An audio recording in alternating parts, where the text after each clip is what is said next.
enjoying and participating in their Jew hatred. You should shave your beard. Why? Because it's like a bit messy down here. Yeah. Do you don't know about different cultures, or do you just think you do? No, I don't know about different cultures. You always go around telling people of color what to do, how to dress. No, I don't. I'm not asking you. Do you always go around telling people of color how to dress and how to look? I want to hear about Daniel's breakfast. Yeah. That deflection. So the white anti-fascist being called out for his actual racism, and he's deflecting by talking about nothing. Did you? Listen, stick to what you do, Bear. Your racism. Take your mask off, bro, and talk to me.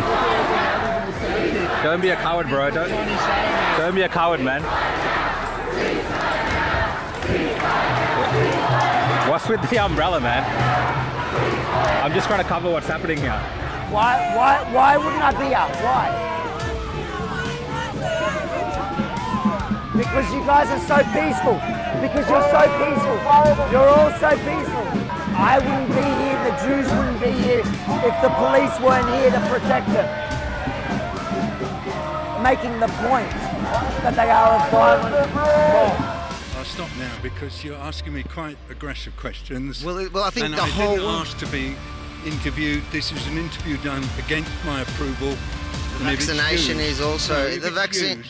If this interview, people are forced vaccinated. Do you think that's okay? That's against their will, and that's WHO pushed the vaccine. I have never called for forced vaccination myself. Why is that not the WHO official position? I am not giving the WHO official position. Gosh, you're an aggressive interviewer. What are you talking about? You're a wedding photographer. Please, do not talk to me. We just had a guy tell us all about the working class, and you're telling me that wedding photographers can't do this kind of work. Wedding photographers below your white privilege? Yeah, actually, no, you're right. I got an answer. No, I just think I'm better than you two fucking idiots. You said, yeah, that's fine. Nothing to do with class or race or any of these things. You brought up my job. You brought up my job. Anti-fascist, and then he went straight to making fun of him like the person of colour is below him, the holy white man. Shame on you, you racist bigot. How do you put up with him if he's still voting for Dan Andrews? Well, we have a fight over it. If he, Did you have a fight over it? Oh, no. if he gives me my pocket money and doesn't complain. I'm a traditionalist, traditional man, yeah. Yes, he is, and I love him. God bless you He's a both. good cook, and I'm the provider. He provides the money, I cook up the 5-star. You are the sweetest couple. I'll even forgive you that you voted Daniel Andrews in. Don't worry, I'm taking him back to the nursing home. What are you scared of medicine for, you coward? I'm not a coward, man. Yeah, buddy, woo! Say hey, go people, be here.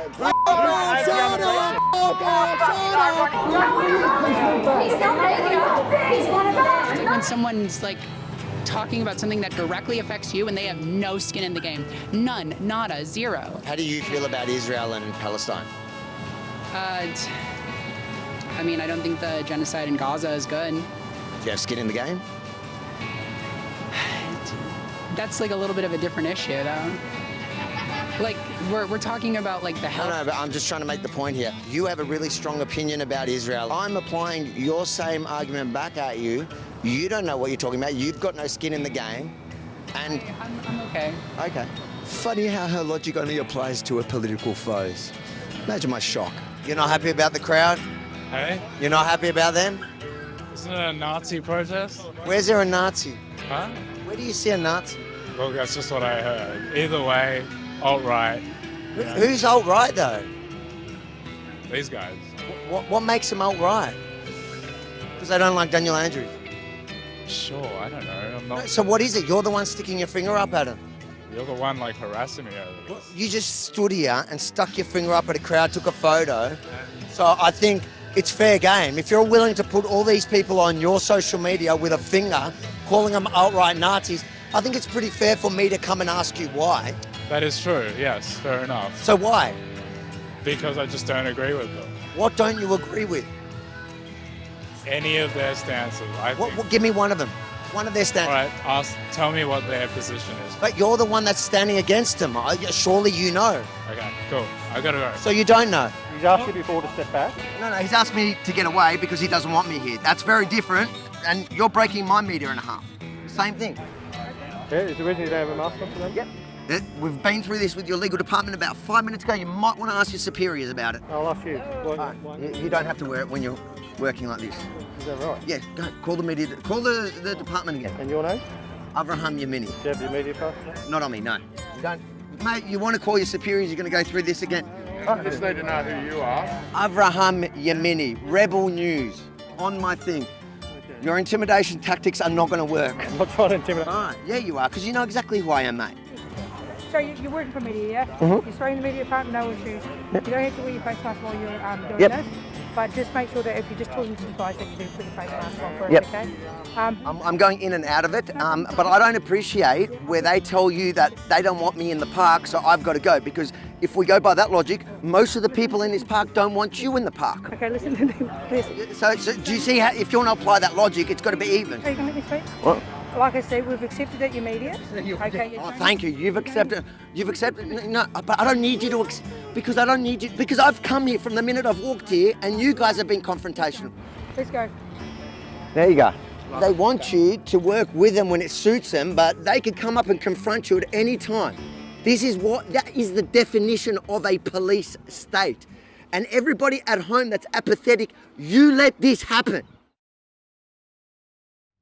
Why have you been told you have to move on? Can I understand that?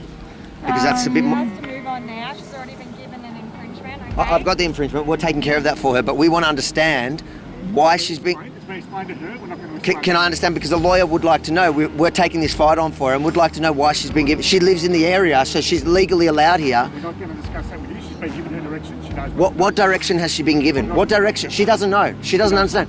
So you're abusing your power. You're kicking a woman out from her own neighbourhood park because you think you have some sort of authority that you don't hold. You can't do that to locals. Everyone was being sprayed and it's just chaos here. And I think it's completely unnecessary chaos because the people have already gathered here. They're already protesting. This is just a show of force, a show of control. We've done more for climate change than you have. Yeah? What have you done?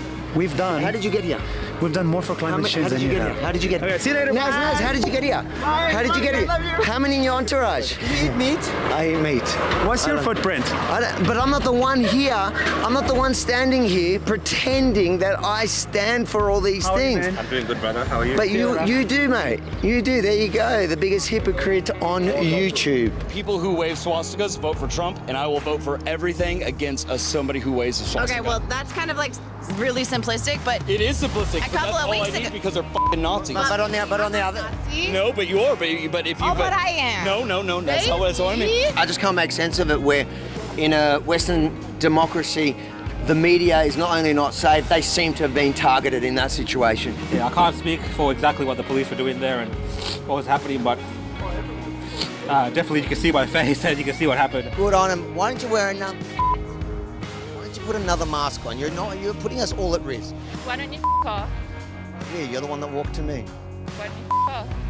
How does it feel knowing that your group attacked the only here? So you should Where are you from? Where are you from? off. Where are you from? Why are you? Wear another mask. Off. You look like the Nazis the way you're dressed. You look exactly like the Nazis. Don't touch. There's two groups gathered here. You've got the Free Palestinian side, the pro-Palestinian side. On the other side, you've got a small group of Israelis there. They're from the community. This is most likely their neighborhood.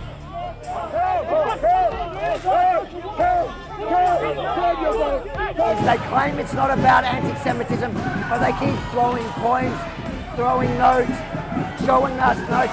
This is 100% about Jews, not about Israel. And we've imported this hate, and their useful idiots on the left are enjoying and participating in their Jew hatred. You should shape your beard. Why? Because it's like a bit messy down here. Yeah. You don't know about different cultures, or do you just think you do? No, I don't know about different cultures. You always go around telling people of color what to do, how to dress. No, I don't. I'm asking you. Do you always go around telling people of color how to dress and how to look? I want to hear about Daniel's breakfast. Yeah. That's about deflection. So the white anti-fascist being called out for his actual racism, and he's deflecting by talking about another. Did you? Listen, stick to what. G'day. That actually, that actually automatically, I did that. Although everything else is crashing out on me at the moment. How are we doing, Rukhshan? Welcome to the Opposition podcast. Yeah, I'm doing good, man. Welcome everyone as well to the Opposition podcast. It's been a eventful few days since our live stream on Sunday. At this point, a lot of things have happened, Avi. And I was doing my show yesterday, Rukhshan on X, just to give you a plug. And I was telling everyone, like, I'm not going to go through all the details on my show because I want to wait till we're both together on the Opposition podcast to unpack it together. I was watching. I super chatted you for the first. It is the first and last super chat I've ever done. Don't follow my lead, people. You guys should super chat, but I did it, and I even did the because I didn't even know how they work. Like, to be able to do more words, you actually need to pay more. And I dug deep and I did it. Someone was saying that's probably the most workout your wallet has ever had. Most workout. Yes, I was listening. It's quite interesting. And then Rhonda was telling me, "Oh, why don't you just put it on the big screen?" I'm like, "I'm not. What? Aren't we watching our show? What do you mean? Put it on the? I'm not putting Rook." And then we put Rukhshan on the big screen. Rhonda told me that whenever I go on my show and I do my show by myself, all you do is sit there and watch it. So you are one of my biggest fans. I am one of your biggest fans. And well, let's start the show here. Thank you for everyone for joining today. And I actually want to start it by thanking everyone just for the immense, broad support over the last couple days. Well, since Sunday. Like, it's all kind of blending into one for me because I've been so stuck in the producing. What people probably don't realize is a lot of my content I don't necessarily edit, but when it comes to these ones, I do. And I'm really involved in it because I think they're kind of complex. So they, in this one specifically, that was 4 hours. Our live stream was 4 hours. And the average person probably only watched maybe half an hour. And so much happened in that 4 hours. And I want to tell the story, and it's important, but also there was newsworthy things along the way. Like, for example, on the day, I thought one of the most important things to put out straight away, which we both had the same thought because we published that little piece at the same time, was no coordination whatsoever. We that way. Literally just posted because we saw what the media was saying already, as expected. In fact, the whole day I was telling you what the media was going to report. And when we got that clip, I thought that is the perfect thing to, in 1 minute, to show everyone it's not true. And that was the two African Australian boys singing the Australian anthem, loving it, arms around. Well, it was actually an Italian guy and another Serbian. Like, it was just this mix of different cultures, and it was the opposite to racism. People were excited by the fact that it wasn't about white Australia or something like that. So we put that up, and then on Monday when I saw the headline, started producing the 4 hours of content. And the way I do it is I essentially put the entire 4 hours on the timeline. Plus, we have the multi cameras. So when people are watching the live feed, they just get that feed. But then when I put it on the timeline, I'm putting all the cameras in there, plus the cameras that weren't like the 360. That's why there's going to be with the attack with Daniel and all that, there's going to be the angles and the shots that nobody's seen, and you get to see a lot more because we've got the 360 cameras running as well.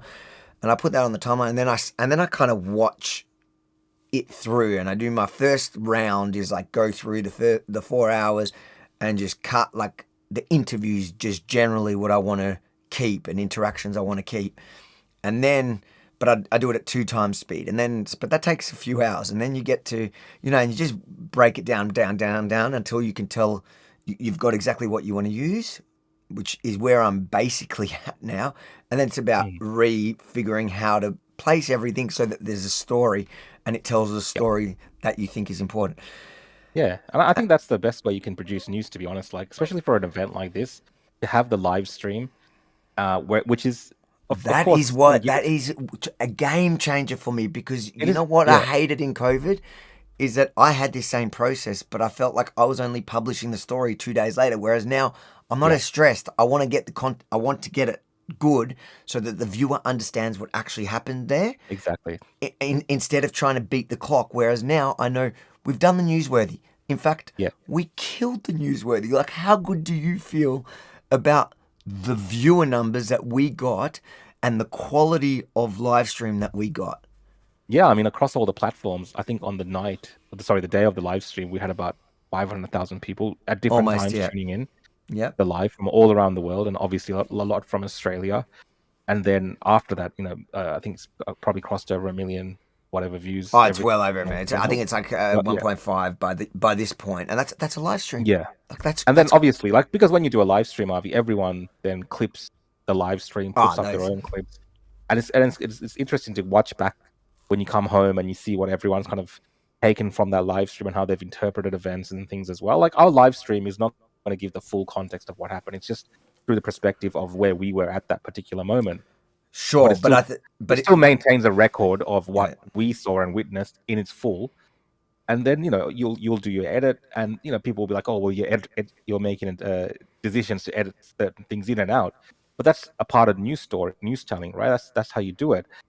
Whereas on the news, mostly on the 6 o'clock news, what do you get? You get like a 30-second, 1 minute clip, and a lot of them have been over the last couple of days just calling people nuts. And look, there is some. We're going to get into this, I'm sure, in a deep way over the next couple of hours. But there is some validity to some of the things that are being said, but it doesn't represent the overall picture of what happened that day. And that is the power of doing a live stream, I think, because it really gives people that ammunition that they need to say, look, go watch a live stream, see what actually happened on the day. And I think we did that pretty well in terms of capturing different types of things that happened that day. And the overwhelmingly majority of people that were there, peace-loving Australians that love the country and are not racist and not what's being represented on by the media or by the politicians. Well, it was the thing that I found fascinating from it all, because I know we readjusted, or what's the word I'm trying to think of? Essentially, what happened that night on the media was exactly as I'd expected all day, and I'd been predicting, and that's the reason why I was encouraging people to share it, and so they couldn't gaslight us and just focus on things. It was exactly that. But then by the next day, by the morning time, like even Talkback Radio, I had Talkback Radio on because I have ABC. I'm a nut. I have ABC on. I have Talkback Radio on, and it depends what time of the day, which one's like louder. But just to kind of follow to see what the agenda is and what's going on, and I heard Talkback Radio, and people were mentioning the live feed. And in fact, I went to an event last night, just a birthday party late, and everybody in the room was talking about this live stream. The security that I hired. Not just Daniel, but they were talking. They were saying their friends were like messaging them about it's like everybody had watched this, and what it did was, it brought the discussion back to a much more honest place. Even the Prime Minister after that was forced, and I'm not taking full credit for it, but I do believe that there is something to it. The fact that the Prime Minister realised calling everyone Nazis and saying to people you shouldn't call everyone Nazis is only because it was such a ridiculous lie. And that is because it was live. So imagine the mainstream media whose entire footage and everything they focused on was essentially, most of it, like Channel 9 put those black kids in for a second. So there were little snippets, but the majority of them focused mainly on the neo-Nazis. And then when you actually go back and watch it live, you realize, like, imagine the mainstream media had a live feed just on the Nazis the whole time. What people would have realized is, why are you not showing us everything we see in the peripheral of your shot? Because there was so much more happening, and we were like walking in and out, following. There was a lot that we couldn't capture because you can't be in 10 places at once, but you got an actual sense of the size of the rally and how insignificant, really, by size, by numbers, the Nazis were, and also how people's reaction to the Nazis were beyond the couple of meters of the Nazis. Because remember, this was a tactic of the Nazis clearly across the country, was to hijack the front of the march. In Melbourne, they managed to fully take over the control of it because there was no one who was like in charge, so it was them. They took control of it. They led this march. They took the stage or whatever, invited themselves on, but then when you look past it, so even when you look at I saw TikToks. I was trying to find it for this. if you look, I saw in TikTok there was, you had all the Nazis were posting their own versions of the videos, like of their speeches or other people, and they're clapping for themselves, they're booing other people. But when you go 2 or 3 people back, what you notice, like when Tom Sewell was talking, all you heard was booing when he went up. All you heard was, like, the crowd was not theirs. They were not, it wasn't, but the mainstream media, they didn't care because they wanted to perpetuate. I mean, it suits them. That's what they wanted. That's what they portrayed it as before the march was going to happen. Exactly. And then they kind of, they have a set narrative that they want to pursue. And obviously, Nazis turning up in all the states just gives them the optics and the win that media wants. And it's an L for, I guess, the rest of the movement, if you look at it in those terms, in terms of the mainstream coverage. But like you said, the live streams from Melbourne, and there was many others, and then obviously all the live streams and the people capturing footage across all the other states, especially the footage of people telling people, we don't accept these Nazis here and so on, that really changes the narrative online. And it makes it easier for, I was just watching in the, in Parliament House, like Jacinta Price from the Liberal Party got up and actually advocated on behalf of the Australians that went to march, saying that they weren't all Nazis. And it's, disappointing to see politicians and the media calling these people Nazis. So that's a frontline member of the Liberal leadership in a way, in the Senate at least.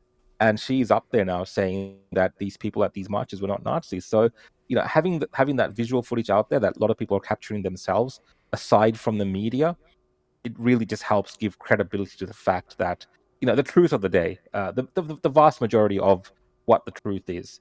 And look, there is all these negative aspects. We're going to get into all of that on this show. But the vast majority of the people that were there, I would say 99 point, I say 99.9. We ran with that number all day, 99.9. Yeah, it was like, it was like a great Australian crowd. It was what you expect from Australians. Like, they just love their country. They got their flag. And yeah, they're pissed off about certain issues, but so be it. These are valid issues to be pissed off about. And the extremists, yes, they try to hijack it, and they were successful in the sense of, their propaganda wins for themselves and I don't maybe think they for won. their cause. I don't think. I mean, I'm saying in their eyes, they feel like they're successful because I don't think it played out the way they'd. No, it doesn't. I don't think it played out.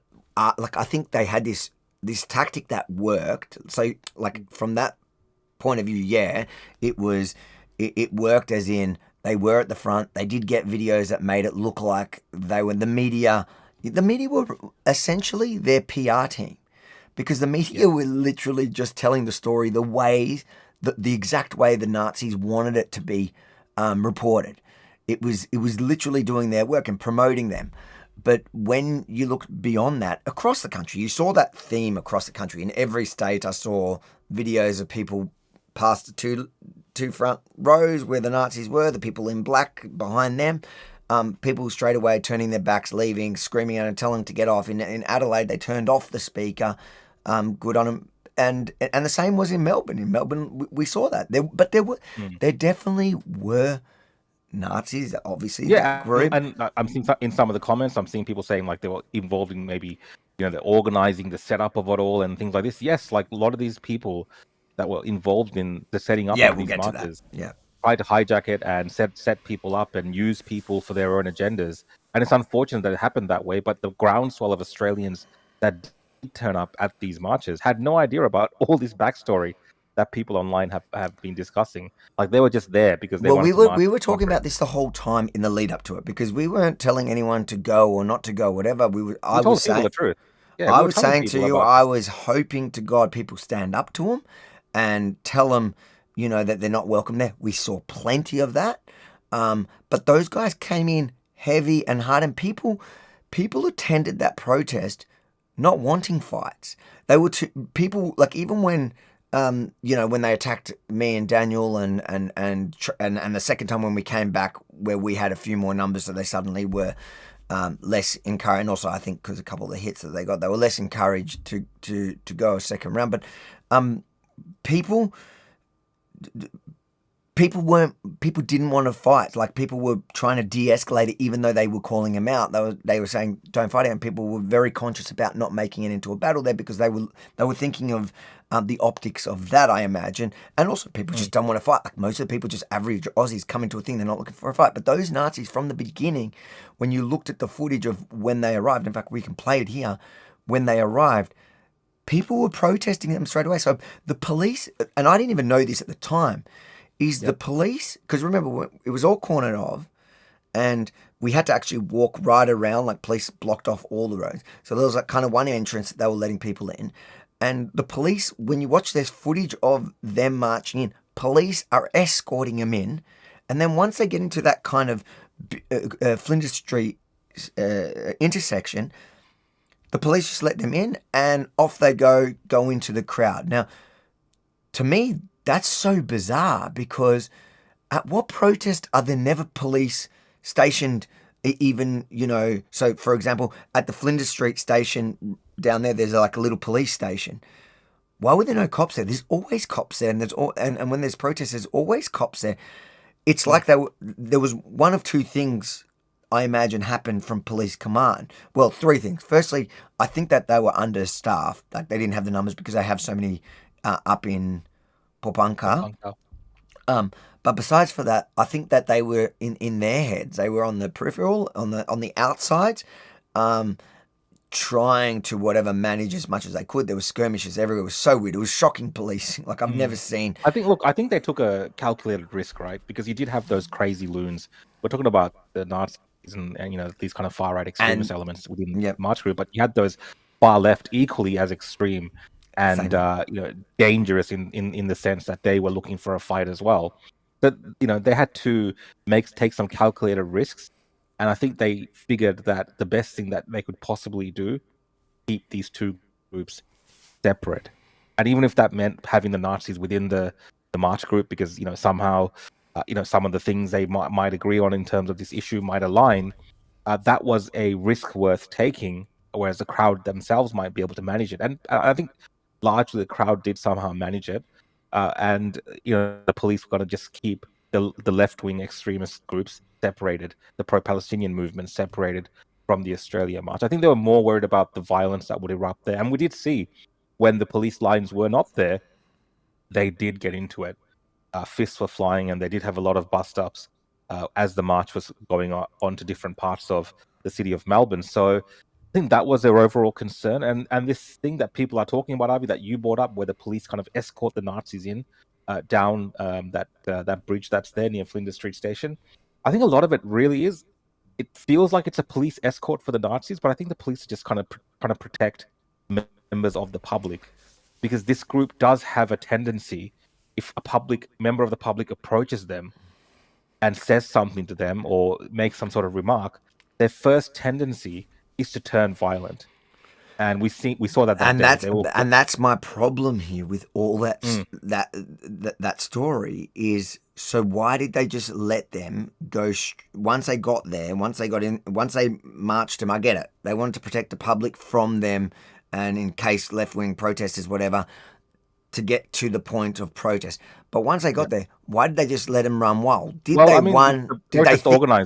protest organizers, March for Freedom, and the head honcho Beck Freedom from Sydney, that she's been talking to the media and things, she had put out a lot of messaging saying that the NSN are welcome, that everyone's welcome, the NSN are welcome. So if the police are reading that as intel, and they're seeing the organizers like Beck Freedom saying the NSR are welcome, well, I mean, the police is either going to stop them just because they're extremist Nazis.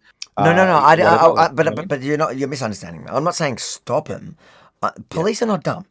And the police know these guys. There is that, yes. The police know that these guys have a history of just attacking random people, like homeless people, etc., that they perceive in their way, right? So what do you think is going to happen? Like, did the police... My question is, and I'm going to do a FOI, because I'm really interested to know the communication in command there, as in, what was the tactic? Did they genuinely think that once they let the Nazis in there that they would just be cool because everyone isn't? Did they really think everyone was Nazis and everyone was cool with Nazis? And if they didn't, then they should have anticipated people standing up to them or at least voicing their protest against them, which, knowing the Nazis, they would turn violent. Do you understand what I'm trying to say? Is that I understand what you're trying to say. It's one of two things. Look, multiple things can be true at the same time. So I think there's a lot of that going on in this particular But one of two things can only be true. Either they thought everyone was Nazis and they're going to be cool with Nazis, or they thought, well, if you're going to go to this protest after, it's been so demonized and the media and the political class have been calling anyone that attends that a Nazi, well, then you deal with the consequences of showing up to a Nazi rally. Yeah. It's one of those. There was a bit of police disdain. Like, even the fact that it took so long for the march to actually take place was because, from what I heard from the crowd, was the police were saying, well, it's so. I don't think that was true because I watched back footage later. I know what you're saying, yeah, but I think that's just the way they approached the whole thing was just like, well, we don't really care what goes on here. If we can just corral you all in this area and make the march participate, that's easier for us. So I think they were, of course, trying to do that as well, and they didn't want the march to go take place because what happened, Avi? We saw how many police cars did we see scrambling because they had no idea where people were going. Like, people were going in different directions. And then you had the left-wing protesters trying to ambush people from different sides. So it was all over the place. Like, it was a day of chaos.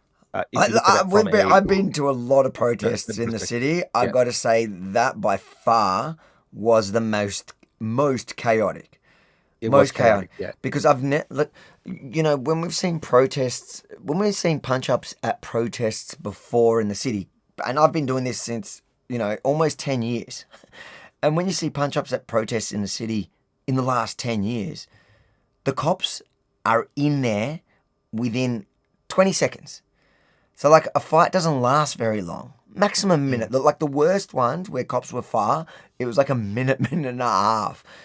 But here you had I watched so many different fights unfold, skirmishes, and in front of police. Like, even that guy that was on the front page of the Age, and that was just spectacular that they managed to put the one guy that I think out of the entire place that had a Star of David on him getting punched, they put him on the front cover as if he was a Nazi, labeling him a Nazi, and we just happened to interview him right after the attack. That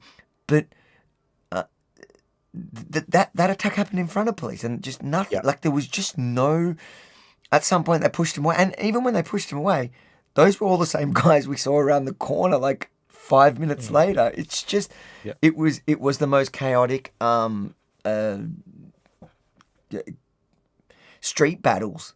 That's the only way I can describe it. I mean, even at the end of the day, I remember we're finishing up, and we kind of ran into some, these kind of left-wing activists, and we kind of followed them, as in we were questioning them because they came towards us, and you followed them to ask them, like, what are you guys doing, whatever. And, there were people throwing eggs from up the top of a car park. Wait, I didn't follow. Hold on. Let's just get this right. They were so excited that they came running at me, and they had an Avi and Minis or one badger chopping. Yeah, they came prepared. You were well within your rights to question them. They ran towards me, and then when the questioning got too weird and hard for them, they started to run away, and I was like, oh my God. Like, there's so much brilliant footage, and like I said to everyone, the next couple of days, I think we're actually splitting it into two, because it turned out that there's too much for one, and so tomorrow we got the main video about the actual protest, what happened, and all the little things along the way, and then on Thursday, I think we're going to do all the neo-Nazi interaction, both the attack on me and with all the footage from the cameras that you can actually see what happened. It's pretty wild. But again, I want to take this opportunity again to thank all of our viewers that are here tonight. There's almost 5,000 of you, and I'm going to ask you, as usual, smash that like button, help the algorithm, and then give it a share. Encourage more people to join our lives, because we are going to do a lot of lives, and we've got a month of crazy lives. I'm just going to say that now. That's what I'm going to give you. Me and Rukhshan have. I wish I could tell. Like, I'm busting to tell people what we're doing. No, don't. We can't. It's going to be a surprise, guys. So, like Avi said, make sure you subscribe to all our platforms. And let me just tell you this: whatever the first live is, or whatever lives we do, like, I'm telling you, then the next stage of what we do is going to shock you even more. So make sure on whatever platform you're watching on, especially YouTube, that you subscribe to the channel, hit the notification bell, that you get the lives as they happen. All I can tell you is that they might come up at random hours. Yeah, Is that good? exactly. But we should probably do some housekeeping rules before we get into it, Avi. I Yes. think you missed out that. I know. I'm too excited. Go on. Housekeeping. Housekeeping, yeah. So, guys, if you want to be involved in the conversation, obviously you can see the comment streams below us. Under me, that's the comments from my YouTube, and under Avi, that's the comments from Avi's YouTube. If you want, we'll read out your messages. If you do a super chat, you can super chat either my YouTube channel or Avi's YouTube channel, and we'll bring it up and bring it into the conversation. If it's an appropriate type of message, or we get some crazy messages sometimes that crazy messages we've got to stop. Yeah, against community guidelines, obviously that's problematic. If you're asking normal questions and joining in the conversation, you can do a super chat, support the show as well as take part and be involved in directing the show as well a little bit, because we do go off on tangents sometimes based on the super chats, guys. Okay, well, we've got a bunch of super chats, so let's smash them out before we go in. Look, tonight's a bit different than normal. We're really reacting to what unfolded that day, the live stream, and then some of the fallout since then. So we don't mind being sidetracked a bit tonight. So go on. This is from the Dr. Pepper 1985. I'm convinced they are placed there to taint the whole movement. How many are sitting in jail today after many filmed scuffles? None. Well, we're going to get to that a little bit later because there has been some developments in that space. And I understand why people say, it's kind of like feels like a setup sometimes when these guys get involved, because they seem to accelerate certain, laws sometimes by their behavior, or they sometimes discredit entire movements by turning up, and they take the focus off the actual messaging on the day and make it all about themselves. So again, like, there's no definitive answers to that type of question, but I understand where the suspicions come from when you talk about groups like this. Yeah, and look, I even more so, I was shocked. I was shocked this weekend at how blatantly violent the Nazis were willing to be. It's like they want to go to jail. Yeah. To me, it's been they've become more openly violent.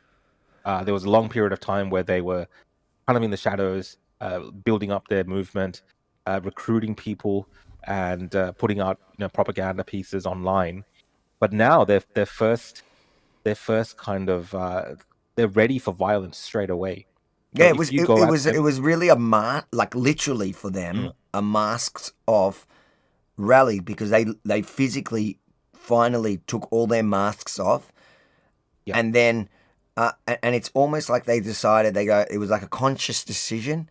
Well, masks are off, and we're so brave and tough, and we're just going to fight our way. They literally fought their way into the actual protest, kicking people out of the way, and they become essentially like Antifa, the far left, because their basic stance is to default to violence. I remember that protest that we covered that was Antifa versus them, like before October 7th. So it's 2.5 years ago, probably. Do you remember it? Yeah, I remember. Yeah. Yeah, and remember when because I actually interviewed Sewell, and like same nonsense you're saying now, whatever. Yeah, but one point that I made was that day, the side that was really violent was Antifa. Antifa was the one to attack us. Antifa was the one who actually turned violent on us. They fought a little bit with Antifa, but they backed down. They just didn't have the... And I pointed out, I said, it's interesting to note that the Nazis, the anti-Nazis were the violent ones, and the Nazis were actually willing to engage. Yep, de-escalate.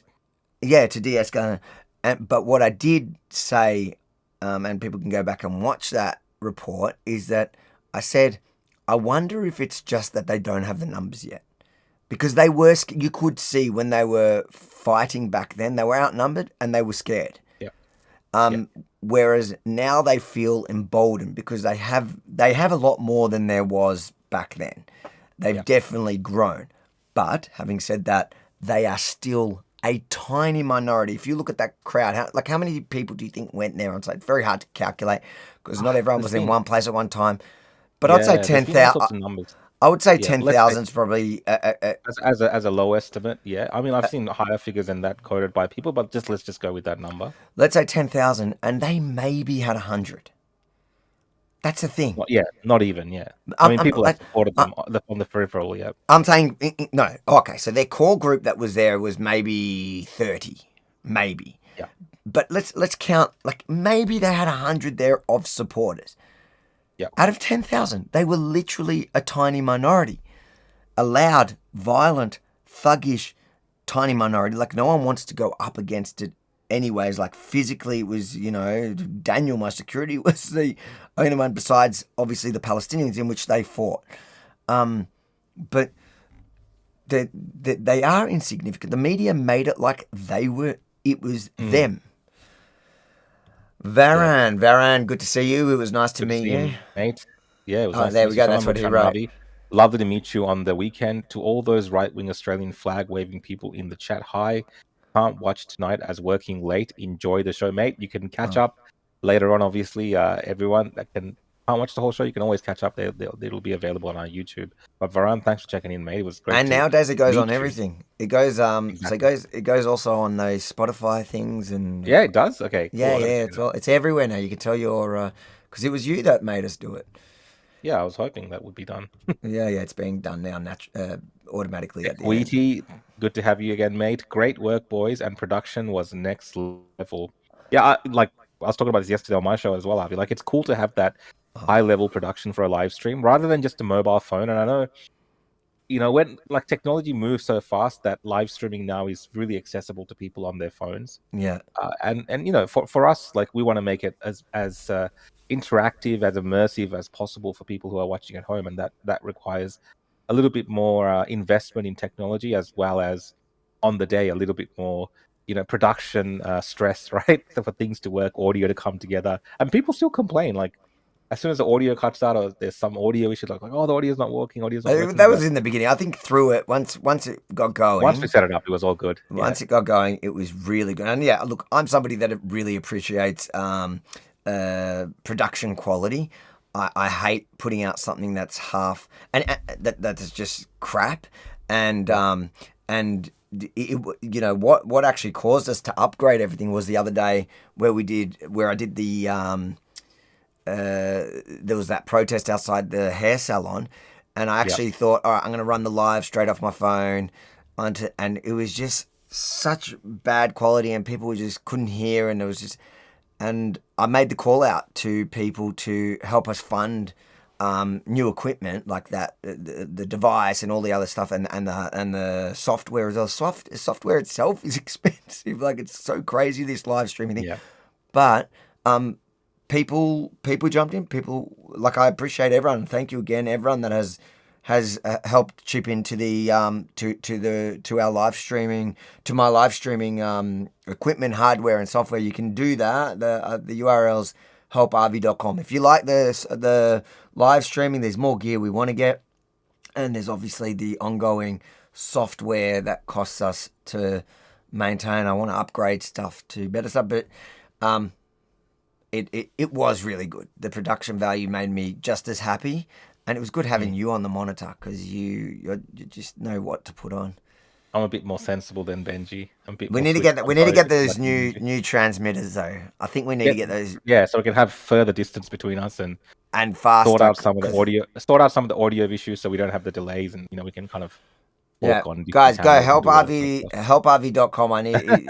I need to because to be able to pay for if we want to upgrade. So it's the transmitters that. So you notice we have two cameras, and to be able to transmit, so Benji's camera was actually, you saw these transmitters, they were transmitting it to the device, and that's what we were sending out. But I think they're a few grand just to get those transmitters. That's the good ones. Yeah. All right. This is from you got to read this one. Clayton Grant Gordon. Thanks for the super chat, mate. Avi is I can't read that word for Rebel News. I think Avi is a guys, you see what I have to put up with? Avi is a legend for Rebel News. Thanks for the super chat, mate. I appreciate it. It's funny how many times I've got I in the main video, like, I have to get the cuts in when I ask people if you should get deported or no. I don't even ask them. I encourage them. I'm like, don't be, we're not racist, but like, come on. And then there was that guy who goes, it was just such a weird question. He was like, if you get I don't know who he was. He does probably TikTok or whatever. He's like, if you get the option between 20 minutes with Pauline Hanson, and 500 or some amount of Indians have to come in for it, would you take it? Do you remember that? It was like some weird question like that. And I'm like, I don't get why 20 minutes, like why does that have to be the option? Because I'm sure if I wanted 20 minutes with Pauline Hanson, I could probably just call a staffer and get 20 minutes with Pauline Hanson. But anyways, basically, I said I want nothing to do with Rukhshan. Anyways, go on.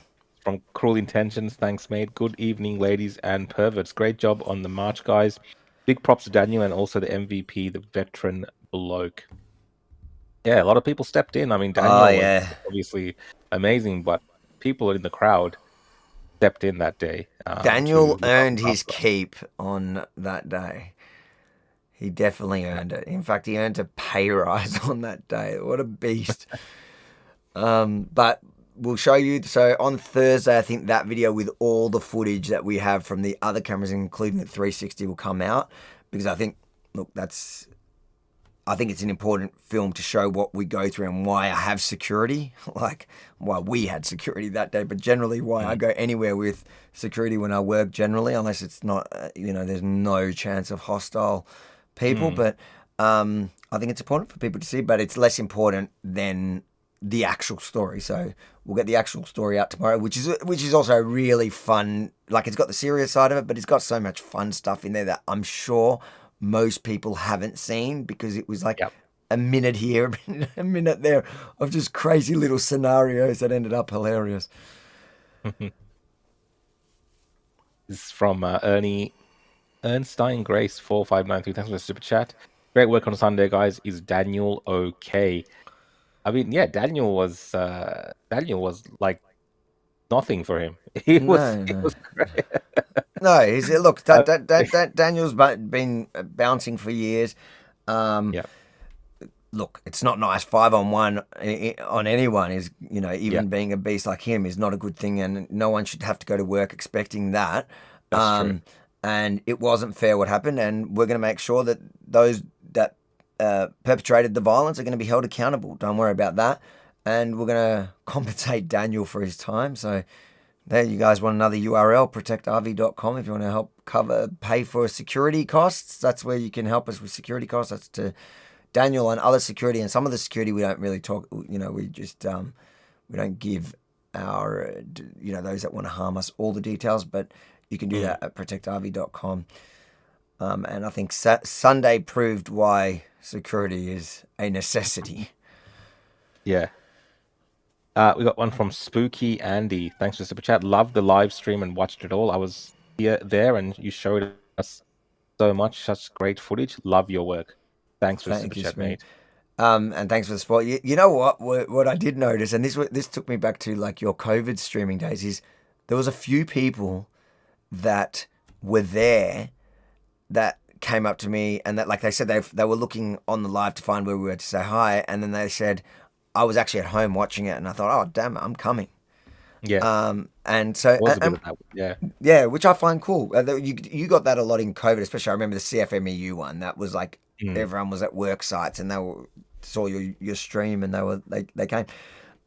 So yeah, it's cool. The reach that we had, we became the media, and that's what I'm excited about. Is that they couldn't gaslight. They tried to lie, and it didn't work, because even, what's the readership of the Age, for example? I don't know. I wouldn't have a clue. It's here, we can look it up. What's the readership of the Age to see if our live stream reached?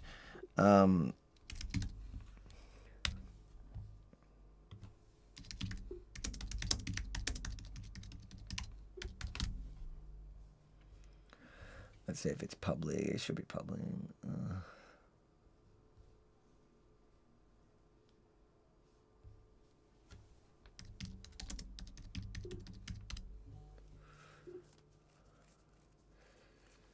Let's see if it shows us.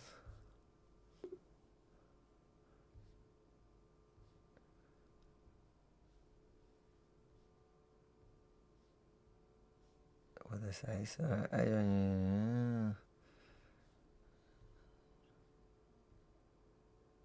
they don't give you. They don't tell you? Daily. I'm just trying to see the data, see if I can find it. It tells you monthly. Monthly total is 20 million. Is what they say they get. There's no way. Do you reckon they get 20 million in a month? I find that number suspicious. Where's it from? News Corp.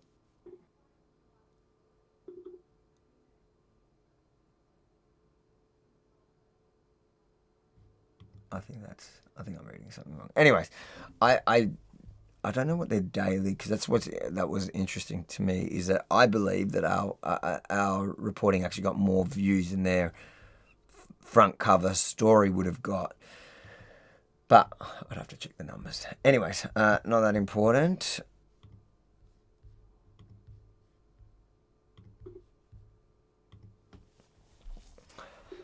That's From just Julian Campbell. Super chat. Thank you. Thank you.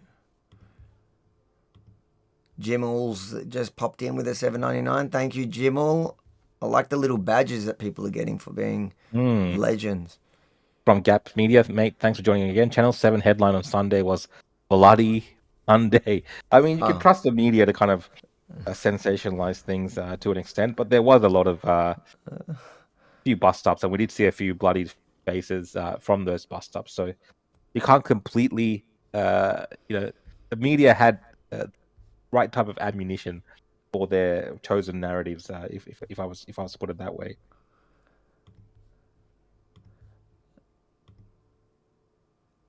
From Julian Campbell says, "Screw MSM, all BS, no truth in reporting." Well, there's elements of truth, but it's lying through omission. They don't give the nuance. That's the thing. Yeah. They don't want to say that yes, there was this extremist element, but overwhelmingly it wasn't that way, and people booed them. They don't give those elements because it's easier just to be like, oh well, it was a scary racist march, just like we told you before the march started. Yeah. We'll read a few more and then we'll jump onto, and then we'll come back. Yep. This is from Vickers. Hey, Rukhshan, it was good seeing you on the day. It exceeded expectations. A massive turnout. All those Australian flags waving and flying high.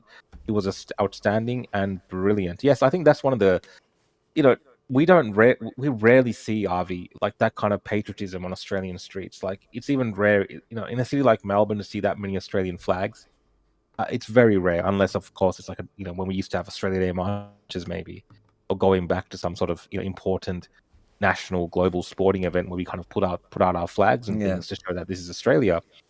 It's discouraged, openly discouraged by the leaders in our state. So to have that many, blue, red, white Australian flags, and you see the drone shots or the shots from the helicopter, and you just see this sea of blue, that is our country, that is Australia, and that is what people are proud of. So it was great to see that amongst everything else that was happening. And of course, the serious issues that people there were discussing. It wasn't just people there, celebrating Australia the way that I'm talking about it. People are also concerned about Australia. That's why they're there. They're concerned about immigration. So they're there for that as well. So it's good to have people protesting or rallying or supporting causes which are about local issues. Yes, in our and country, a lot of people made that point. A lot of people Yeah. made that point, and that'll be in the video that's short, and you'll see it where people go, like, they're making it so difficult for us to rally about something that actually meaningful, like that we're calling for something that the government can actually change here. That we're rallying for Australia and we're getting shut down, while these guys who are rallying every week for 2 years, taking over the whole city about an issue on the other side of the world that we can't actually do anything about. And to agree with that super chat, I was pleasantly surprised. Remember when we were driving what did I say to you when we were in the car? And oh man, I wish we had a photo of us in the car, because guys, I have this tiny little crap car. And people saw what I drive, you'd mock me forever. It's about my size, and so it's a tiny little car, and we had it's a little hatchback. 2 massive security guards, Rukhshan and Benji, all squad. And the funny thing is, I was driving. I was driving, so I'm the smallest, and I was in the front, and it was the funniest images. And these guys, I think someone did take a video or photo of that, so maybe we can find it. I've got to get a show copy people of it. later. It was It was brilliant. But what did I say to you on the way? I think What was I worried about? I can't remember. Was it the turnout? No, I think I was concerned about. I the was turnout. saying this better not be a fizzle. Like there better not like we, Yeah, I was that's what you're worried. saying, yeah.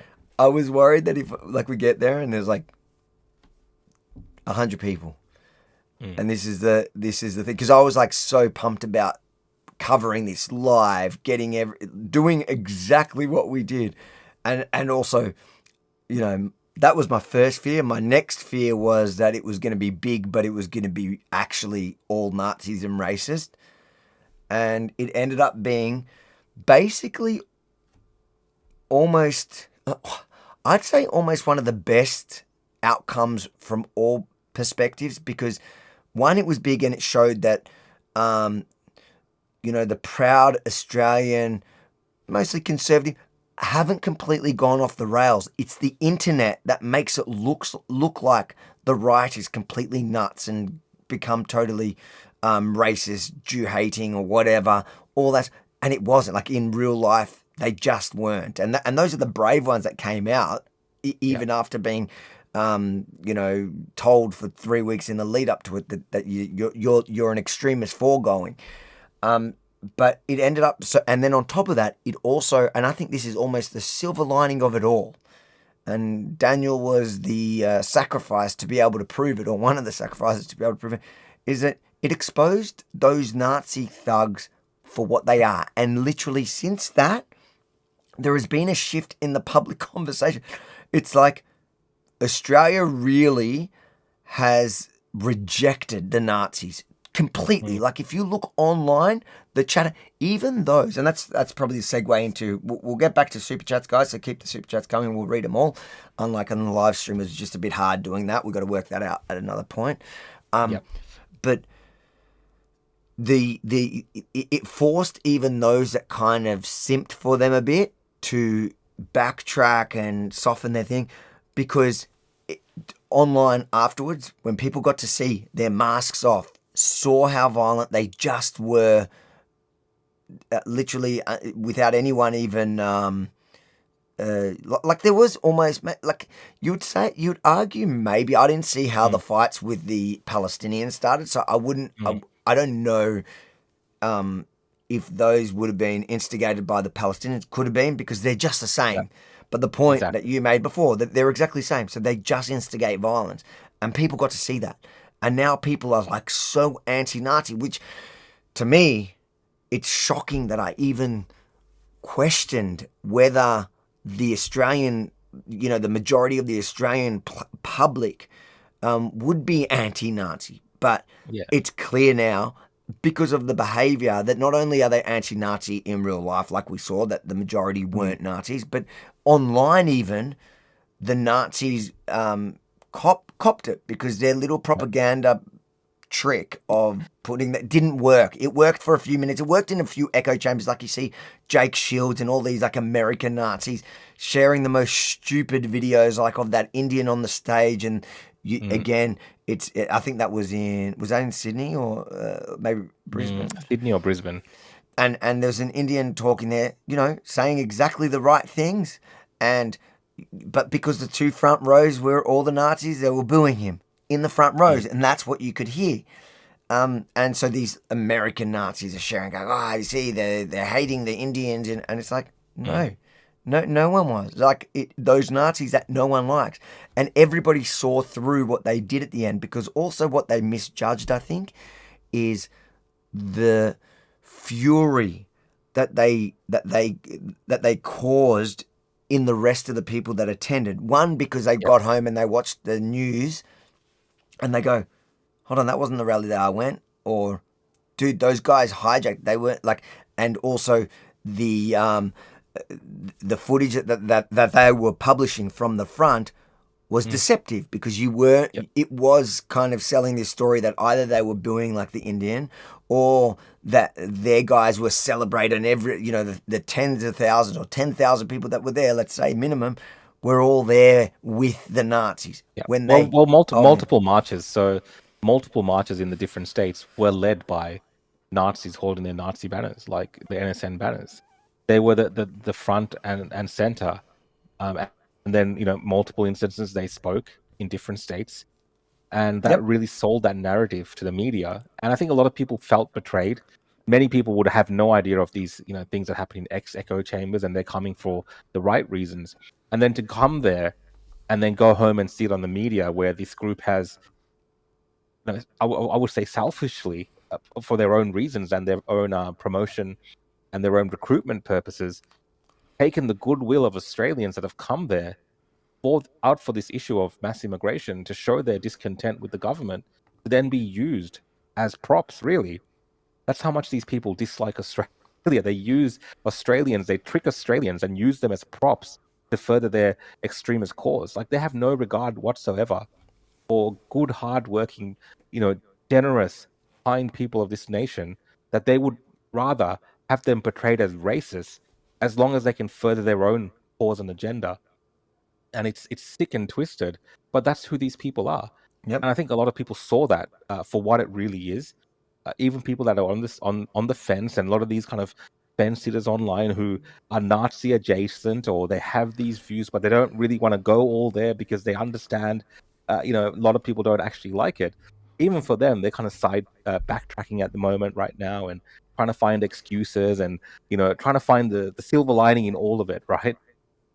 Pathetic. These people are all pathetic. Well, let's go into the first one. One of the examples, one of the examples of what you're talking about, in my opinion, is the guy that crowned himself the organizer of Victoria, and I don't think that is a flex right now, because you are to blame for what happened, because whoever organized it was so disorganized, and the only stuff that was organized was the podium there and that march where you organised, obviously, the Nazis that everyone hates to lead it to a stage with a podium where you invited the Nazi on. There's that Ozpil guy, and he's been having cracks at everyone. Let's have a read. It's so funny.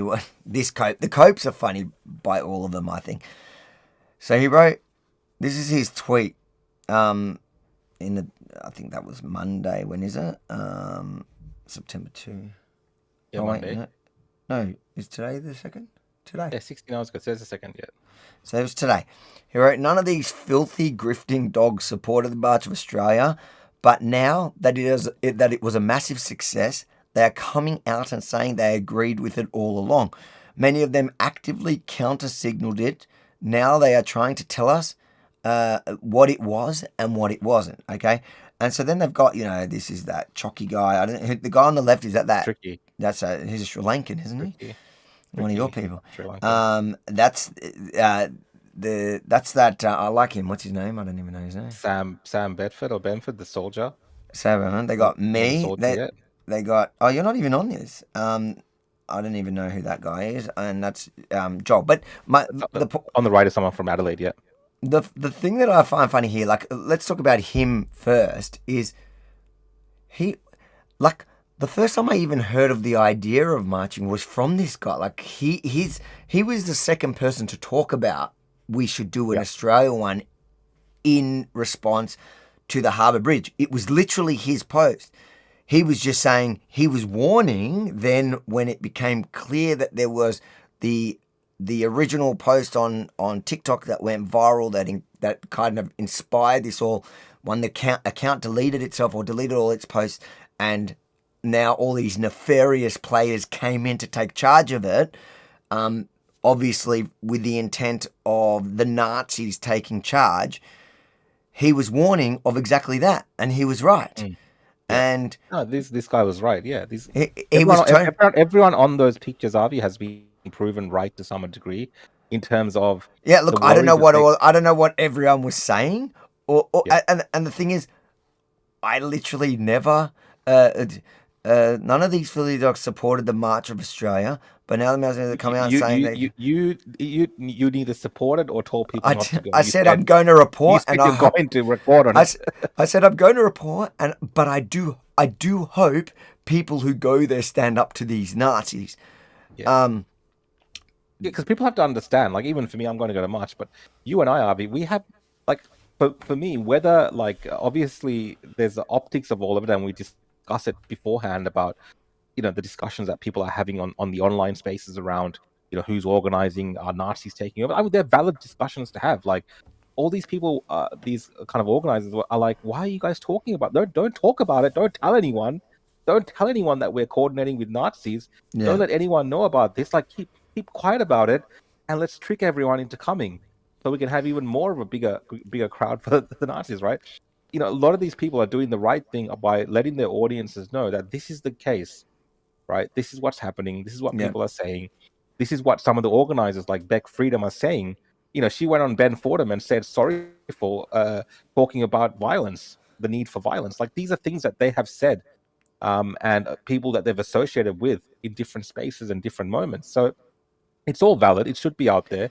But no one should be being tricked into any of these things. So they're valid discussions to have. And for you, Avi, and for me, like, when I go to these rallies, the outcome, what happens on the day, is what happens on the day. Like, exactly. We go to left wing. We go to left wing. We go to left wing. We will film whatever happens. Like, if Nazis come, if pro-Palestinians come, if this person comes, if 10,000 people come, if 100 people come, we will film it and tell that story. And I can tell you this: if it was, so if the day actually turned out to be mostly racist, that's what I would be telling people today, and I would be saddened by the outcome of it. I would be sitting and going, the Nazis took this over, and good people didn't show up, and it is what it is, and it would be sad for me because especially if it would be the size that it was going to be, it would be sad for me because I'd be like, crap, we're in real trouble. But now, in fact, I look at it and I feel the reason why I'm so happy is I'm hopeful, and I realize we're not lost. And these loud voices that we see online, in my comments, on the entire internet, this explosion of hate of everyone, but this explosion of white supremacy and neo-Nazis, where it's become popular online, isn't in real life. In real life, they are still the loser majority that everyone is cheering on to get arrested. And, one thing I've got to give the neo-Nazis, they went mask off on Sunday. They acted how they wanted to act. Now they're going to pay the price to it. Good luck in jail, because I don't know if they understand how Australian jails are. They'll find out pretty soon. It's mostly run by, depends what jail, but Lebanese gangs, Aboriginal gangs, and Asian gangs. I'm not sure how little Nazis they're going to become somebody's toy, but good luck, right? This guy I have even less respect for than the Nazis, because he's one of those people that you're talking about. He's not willing to admit what he is. He's not willing to just come out and say it. And he came up to me. He was trying to. Do you remember that he came up to me? You're talking about Ospil, yeah. This guy, yeah. He came up to. Look, this is the thing with these guys, man. Like, just be like, say what you want to say, admit who you are. Exactly. I have to say that I don't agree with the NSN. I don't agree with the ideology. I despise the things that they stand for, but I do respect them for the fact that they say what they want to say, and they are who they are, and they don't hide anymore. And this guy is such. As a man, you have to respect that. As a man, as a man, you have to respect people like that. Even if you don't agree with them, and they're people that you are opposed to, you respect them for the fact that they are who they say they are, and they will tell you to your face. And that is who they are. But with a lot of these guys, I don't know too much about Ospil, but I see it a lot online. Like, they kind of skirt around the issue, and they don't want to really get into it because they're afraid of the consequences. Like, they're just massive cowards. And I call the NSN cowards all the time when they come masked. You have to respect them a little bit more when they come unmasked, because they're putting their face to what they believe in. That's and true. Fair enough. I got to give them credit for that, at least. But a lot of these guys online that go on about these things with their anonymous accounts and talk a big game, they're just literal losers and cowards. And the fact Ospil puts his name to it. But if you can't actually articulate exactly what you believe and what you want to say because you're afraid of the consequences of that, then no, you're not really representing the things that you want to say and the things that you believe in. I know that the things that I say, there's consequences to that, Avi, but I believe in it, so I say it, right? Same as you. There's consequences to things that we say, and we say the things that we believe in. But we don't try to hide and sneak things and trick people and subvert people and these kind of tactics. You know what is so funny to me is they go on about Jews subverting the world and subverting Australia and Dude, your whole thing, Ozpil, his whole thing was subverting the patriotic Aussie who stands opposed completely to the Nazi ideology. Like everybody was saying, this is essentially what our diggers fought, bled, and died defeating, almost 100 years ago, 80, 90 years ago. It's like, and now you're coming back wrapped up in our flag, pretending like that's on it. Everybody was saying that kind of stuff. But Ozpil, when even his line, like he came out to me at the end, right at the end of the day when we were kind of walking back, and he just like he wants that clout moment for TikTok, and it's just like his line of questioning is just like, oh my god, bro, it's so boring. Just say what you and he's like, oh, will you talk about the woke right? I'm like, mate, bro, are you denying that there's a woke right? Like, are you denying you're a part of that? That's the problem. You're so dishonest. Like, at least when you talk to the NSN, I know people in the comments are saying, oh, you can't respect the... No, like, it's a respect as in... when it's not about... I dislike the NSN. I hate them. I respect the fact that they say what they want to say. They say it. They'll tell... that like what when their intentions are. On Thursday, when you watch the actual, because there's another mic. So, like I said, there's a lot of footage that no one's seen yet because it's from the other cameras and the other mics. But they'll literally go to straight to the point that they believe in, which is great because then people can choose whether they agree with it or not. I think their plan to subvert the rally and get people behind them, that was where they conspired, obviously, with this Ozpil and Beck Freedom and all these people in different places, like a lot of people pointed out, at some of these rallies, where they did open mic, and it just happened to be that all the Nazis were at the stage with already pre-written speeches for the open mic. Like, everybody's so dumb, nobody knows that this was all planned. But the point is but that's where I don't respect the NSN. I know why they did that. I know why they didn't announce it as a Nazi rally, because no one would freaking come. No one would come. If Ozpil was honest about his views and that he actually is one of them, just he's not going to say he's one of them, then no one would have come to an event that he's promoting. But he's selling it as one thing, but really for him, he's one of that. That's why I have zero respect for him, because his entire personality is that subversion that they did in that moment. So the Nazis, like, at least they came masks off. At least they finally, at least they say what they think, and they don't just paint it as some other thing and throw colourful. Like, it's just it's like. Well, you got to play such mental gymnastics talking to someone like this, because he's almost, not. It's almost pathetic, Avi, to think that these NSN guys have managed to get these individuals who are on the fence to do the propagandizing for them. Yeah. And then get them to do the subversion of Australians, to trick them into coming into a Nazi march. And that they are willing to go along with that because they feel like, oh, well, if we can promote these guys, and these guys will help us, lead, they'll be the vanguard and push these ideas forward into the public, so we can more openly talk about them, because they're going to accelerate these issues. So then we can go around and, spread out all our hate and say all the things that we really want to say, because there's another extreme there that kind of protects us, and we still look a bit moderate. Yeah. So it's all very cowardly.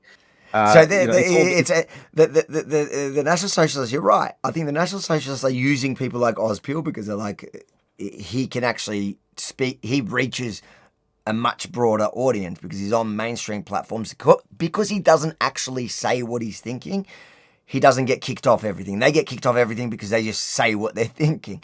If he did, he wouldn't be there either. So they use him to promote it, but obviously they got to promote it in a way that people are going to come. So it's not that. It's again, it's doing his little trick. But he's using them as a shield for what he wants to say. He's not saying what they're saying. Otherwise, he would just be saying that. It's clever. Well, not really now. I think they're all getting exposed.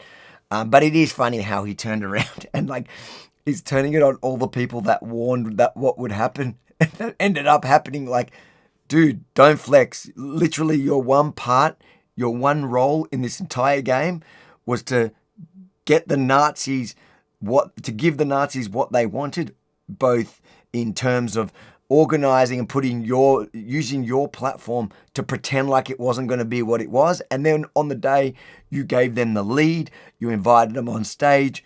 Mate, they are enemy number one for everyone. Like literally everybody hates them. Everybody, the left, the right, everybody except your fringy, nutty little corner of freaks that most of them are going, especially after the behavior on the weekend, are going to jail in Melbourne.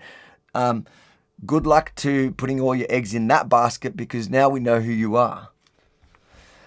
Let's read a couple. We'll just do one and then read a couple and go back. What was this one? Oh, thank you. Baz is thanking Rebel Australia. Thanks, mate.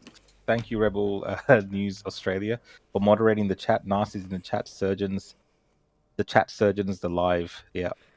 Oh, it's good, yeah, because whenever you talk about the Nazis, they've got they do have an online army, which is wild to me. I think it's our Bangladeshis and Indians that they hire. To be honest, it would be so funny. A lot of these Nazis are actually from Bangladesh and things like this. I mean, they will never admit to it, but they have their little Bangladeshi bot farms, these groypers and these little groups and cliques they hang out in their Anon accounts. It's just all very loserish, Avi. And what they do is they spend their time trying to ratio comments and join live streams and put their stupid ideas out there like it actually matters, but no one really cares. It's just in their little heads. Well, if Sunday proved anything, is that cool? You can have the online space, but in real life, everybody sees you for what you are, the fringe violent minority. You're no better than Antifa. So enjoy it, but I'm glad to hear that Rebel News Australia, the moderator, is in there. Daniel, thank you for doing a great job, apparently. Baz had to re-super chat to tell us that he hates autocorrect incorrectly. Yeah, I hate when that happens. The worst is when it's on a tweet and it doesn't let you change it or something. Like sometimes it just doesn't let me change it and I got to delete, or I got to decide whether I'm going to accept the problem. First world problems. Here we go. Abby, it was nice to meet you, Abby. She says, Abby, yeah, great to meet you. I spoke to her about this yesterday. She said, I felt incredibly proud of you both, your team and security guards. So appreciate the work you do. Much love to you both. It was great to see you both in person too. Half the chat's jealous. Half the chat's jealous now. Thank you so much, Abby. Thank you for everything, Abby. You were legendary. You still are, I think. You were yesterday. Paul Murray, thanks for the super chat. Can we be very clear that this is not an anti-immigration, but mass? Yes. Anti-mass immigration. Yeah. And that message will come when tomorrow's video, so the one about the actual protest, that becomes very clear. A lot of people reiterated that point that they're not anti-migrants immigration, they're anti-mass immigration and the consequences of that. And some people really articulated it well. Yeah, they did that really well. And people in the comments are like, can you guys stop talking about the Nazis and so on and so on. But the problem with that is, because when that is picked up by the media, the Nazis are they're not anti-mass immigration, just mass immigration. They're anti-immigration altogether. They are for re-immigration and deportations of anyone that's not white. Like, that is their wish. That is their desire. That's the things that they put out into the world. And you don't want to lose the messaging of what people were really there for. And it was kind of lost in the mainstream for a moment there. But the vast majority of people that were there knew the difference between immigration and mass immigration. And they knew the difference in articulating opposition to mass immigration versus articulating opposition to immigration. And a lot of them there, Avi, were actually immigrants themselves. So they understood very clearly what modern Australia today is, and the value that immigrants can bring to a nation like Australia. But they see the problem as being this massive wave of immigration. Now, in the political world, they will argue about whether that's actually having an impact or not. But for many Australians, they'll look at the demographics changing and the issues that they're facing. Like we talk about housing, a lot of people talk about housing. They will look at that and be like, well, it's rapidly changing. We're having all these people coming to the country at this rapid rate, and there's not enough housing for everyone. Surely the government of the day can look at ways to either pause or cut back on this. So people that are here already, regardless of their heritage, Australians who are here already can, have an opportunity in this country as of right now to get into the housing market, to get jobs, do all these other things that we've always done that have become harder over time. So people understand that difference, sure. And it was a march against mass immigration. And look, it was advertised mostly that way as well. But these different elements obviously try to hijack the messaging. I think for the their word you own used before was propaganda perfect. purposes. The subverting of it. It was perfect.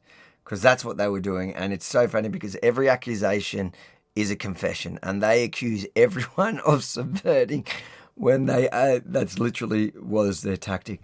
All right, let's try smash through some of these super chats. It's from the Short Straw Melbourne. Thanks for the super chat. At the end of the day, we stood strong together, disregarded NSN and MSM.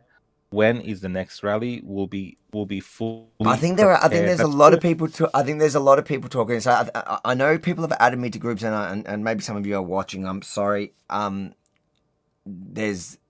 know there's chatter of doing it again and doing it and making it clear that element is not welcome, and that it's going to be a rally just to be proud of Australia and to stand against the mass immigration and all that. Yeah. So one of the dumbest argument I've heard around this NSN thing is people like, well, it's a free country, free speech, everyone can come, blah blah blah. Yeah, okay, fine. Let's just say that that's true. If you had a rally, and this happens in Australia, of a pro-Palestinian group, for instance, and you have people from who support ISIS or Hamas come and take over that rally and have speaking spots, and they're standing in their ISIS regalia, talking to people, espousing their views about their ISIS views or their Hamas views very openly, right? There would be opposition to that as being something that is wrong and that should not be happening in Australia, regardless of free speech. We do not accept terrorists having that kind of platform. And in the same way, there's certain ideas and ideologies when it comes to any topic, which is sometimes considered very extreme. And look, you can have an NSN-backed mass deportation, re-immigration rally if you want. Exactly. Just tell people be honest. Tell people that that's what you're doing, and then see how many people come, and then have your little march in your rally. Yeah. Do that, right? Exactly. But that's not about a free speech argument. Tricking people is a totally different thing. Tricking people to come to something and then linking them to some type of extremism because that's kind of your worldview and you're trying to recruit people. Well, that's wrong. And I think people will be opposed to that. So I just want to make that clear that just because there's some free speech thing, you can have a free-for-all. Yeah, you can do that if you want, but there's consequences to that in terms of the perception and the way that's received by the public. And we're seeing that, right? We're seeing how and everyone has the right to speak. Free speech is the right to speech as long as you're not inciting violence, or obviously defamation, things like that. That's kind of the boundaries of it. But free speech doesn't mean you have the right to either be at somebody else's event, or to like you said, to trick people into coming to an event where they wouldn't come if you told them the truth. And that's the problem here, is that you didn't want to say the truth because no one would come to it. No one's going to silence. No, literally, no one's calling to. Look, I'm not going to say that. There are some people calling to silence them, and I don't actually agree with that. I think that they should be allowed to have their own, do your thing. And you know what? I would be happy to watch them do their thing because no one's coming. I saw. If it's within the bounds of the law, do your thing. Like if it's something that is within the bounds of the law, do your thing. If you want to have your NSN rally, put up banners and posters, tell people to come. I'm just saying, I don't support them, and it's all legal or whatever, and do it and see what happens, right? But if you want to subvert people, trick them into coming, and turn everyday Australians into Nazis just to support your cause, that's not on. And I think that's what people are calling out. The rights of average Aussies to be able to go out and protest, proud of being in Australia, anti-mass immigration or whatever, without having to be confronted by your violence. Like that's the thing. Like those guys, it wasn't like it would have been bad enough if they showed up and made it about themselves or led it and spoke at the podium. But they also were just violent thugs that were, like, as you see them marching in, kicking protesters that were coming there for the stated aim. Your subversion, that people saw through that and were angry. So it's absolutely not a free speech. But you know what? Like, anyone who makes that argument, let me ask you, like, do you think, so for example, do you think if you went to a rally, a right-wing rally, or you organise a right-wing rally for anti-mass immigration, and then Marxists and socialists decided to be a contingent at the rally, can you kick them out? Somebody that has an opposite view to you on almost everything, do you have the right to kick him out, or do you just think free speech, let them be in middle of your rally and disrupt and cause violence, cause havoc, or in fact lead your rally? So these are people that you diabolically oppose everything they stand for. Do you think it's cool that they run the rally that you go to about a completely separate issue? You wouldn't be cool with it. The only people who are really screaming and batting for these people about free speech, it's because you're a closet sympathizer and you agree with a lot of what they're saying, if not all of it. And if that's the case, just be brave enough to own it. Just say it. Don't be like this Ozpil clown. Actually own your position, and, we'll still think you're a goose, but at least you're not a lying goose. At least you're not a subverting goose. At least like one thing you can look at yourself in the mirror as in you're honest, and then don't cry when people don't want anything to do with you. Like, I own the fact that I am a proud Zionist. I love Israel. I love Australia. I love Israel. I love Western democracy. I'm unapologetic about it. Do I lose friends over that? Yes. I've always lost friends over having strong positions of any sort. All my strong positions have had me, and yes, being a proud in today's current climate where it's the popular thing online to be anti-Israel or anti-Jewish or wherever you want to draw that line. Of course, I've lost friends and not really friends, but I've lost acquaintances and followers and whatever. I don't care. That's my position. So at least do that. Own a position, even if it's a bad position. You might think my position's bad, but this is where I stand. At least everyone knows where I stand. But these clowns, they don't. Anyways, let's read 2 more super chats and go on to one of the other ones. Yep. This is from the real Eric. I'll just give it the real Eric. He says, the media's terrible. The people I've interviewed and spoken condemn the Nazis. Thanks to Avi and Rukhshan for the selfies. Though Avi almost cost me $5. He has $10 for the super chat. So I'm paid off. Oh, how funny, because I think I literally just saw the footage of this guy getting a photo. And he asked me for a photo. I'm like, oh, at $5. And like he kind of freezes for a second because it makes sense that Avi would charge me $5 for a selfie. I should go to protest. You got away with $5. I should come to protest with like a little tap thing. Yeah, $2 a selfie. I'll be rich. Do you think people would still go for the selfie? Like those selfies, guys, I love you all and thank you for, like, I do enjoy being out, but it is tiring. Like the selfies part of, like when you go to protests where people actually like it, because I go to different protests and generally they either love me or they hate me. This one I wasn't sure and I did get a lot of love, but you get tired doing those selfies at some point. But yeah. I want to be there for everyone. It's good. It's good fun. It's all good fun. It is fun. No, and people go, oh no, like people are apologetic and go, I'm sorry, I know you. And I'm like, no, do you know me? I love the camera. I love the camera. Let's read Abby's one and then we'll go over to. Abby says, I spoke to police. They closed the roads on both directions of Flinders Street and Swanson Street. They set to march down St Kilda Road, but the police at that end closed the road too. then they opened it for the Nazis to leave. Okay. Well, there you go. I didn't know that. Yep. Abby would have known. I didn't know. It's very hard to, because it was also so packed and so many people. Like, just to get from one point, like, you know, from the centre there to either end was such a trek. So you just don't really, like, even being there, you don't get to know what's actually happening everywhere. Like, you're getting reports, oh, there's something happening on that corner or whatever. We were getting it, and people were messaging me, and I was kind of following.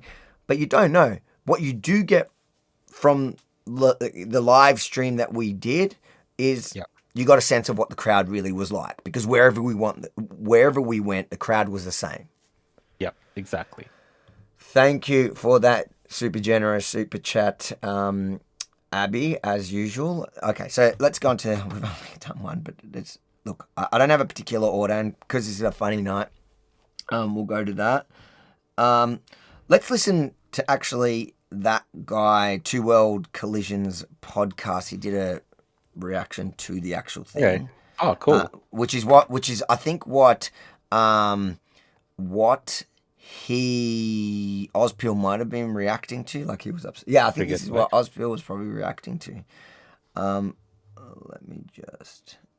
Let me just see if there's music. So the mainstream media came out this morning and labelled yesterday's march bad. For once, it was actually good to see a march in Australia, by Australia, for an Australian issue. So to all the true blue Aussie patriots who turned up, well done for taking a stand. Not against the colour of someone's skin, but against the current government's immigration policy. But let's be clear, I'm also going to address the extremism. And for the first time, we've seen them without masks. And honestly, well, fellas, I'm pretty disappointed. You guys are just kids. I saw a 12-year-old holding a flag after storming a hill full of women and children. And then 3 grown men attacking a woman with a pole. You blokes are cowards. Absolute cowards. You guys reckon that you stand for something. You're standing for abusing women while smiling and dragging kids into it. And to all the counter protests yesterday, the ones who tried to shut down the rallies and spark violence, well, I just want to point something out when he makes that point, because what was one of the things that they were chanting?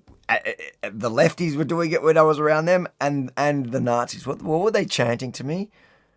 Woman basher, wife basher, wife basher, you know, rehashing that personal part of my life, which, by the way, guys, you can read my full story. Never hit a woman in my life. Rebelfromthestart.com. But aside from that, I never miss an opportunity for a plug for something. Rebelfromthestart.com. It's actually got really good reviews, guys. You can look on Amazon. But just wasn't it funny that this is like 2 hours after they stood there condemning me as a woman basher? They went and bashed her. Like, I've find footage anywhere in my life, any proof. Yeah. Well, I mean, they bashed. From what I've seen and what I've heard of people recounting that event that took place at that Aboriginal encampment, they bashed multiple women. Yeah, and these are women like young girls who are considerably smaller than them. You know, in many cases, yeah, they might have different political views, but you know, a lot of those guys, like you know, they train and they do all these things, and they're bashing these little girls on that hill for whatever reason. But it's so much funnier that it was like literally a couple of hours after they were chanting about me being a woman basher, where in my life I've never touched a woman, and anyone who can find me any actual evidence of it, well, firstly, read my book. But if you find it here, there's 2 hours after going on about it as kind of a way to, I guess, a character assassinate me in some way, so people don't listen to what I'm saying about them, what we can say about them. But like I said, on everything else, it's every accusation is always a confession with these guys. Everything. So now what do we have? We had the Jews subvert everything. These guys subverted the whole thing. The Avi and Rukhshan's a woman basher. These guys go and bash women on camera. On camera. 4 of them on one woman. On camera. I don't care what she did. Like, why do you need 4 people with a pole smashing her? Like, if she actually did... like, their story makes no sense. So later on, they've published that they were going to defend the... I don't know, the honour, I guess, because that some of the people or the people causing violence were going back to that camp and spraying cars were from that camp. And if that was true, that is literally the job of law enforcement. I'm not going to sit here and say that some of the people at that what's it called? It's the indigenous like indigenous. It's like, people say it's an illegal camp and things like this, but this is Australia. So when you look at even in the Canberra, Avi, you have like the tent embassy. You have all these kind of setups. Same thing in Melbourne, where there are groups that legitimately have these spaces and it's tolerated. Now we can talk about that. It's a different discussion to have, but that doesn't mean a select group of people from the public can go there and justifies them ambushing the place and attacking people. Exactly. It's like you're literally that's job of law enforcement. Exactly. So but you know what? I'm not going to take their word for it. Like, you don't know who you just went for the encounter and bashed everyone there. Maybe some of the people were involved in some of the violence or not, but that's a job for law enforcement. That's like the other side coming to somewhere that you guys are hanging out and bashing everyone. It's just, we have the rule of law, and you need to find the evidence, get them. It's not like my point is, on the videos that we see, you don't see the people committing these crimes that they're saying and then them defending them. They want us to believe them. This is the same group that marched into the March for Australia, kicking people out of their way who didn't want them there. And we're going to take their word. So what did those guys do that you attacked them? If you're willing to attack people who are on your side, that you're claiming, that are going to the rally that you're claiming you were joining or you ended up leading, why would we believe anything you say about the lefties that you went to attack? They're lying. Anyways.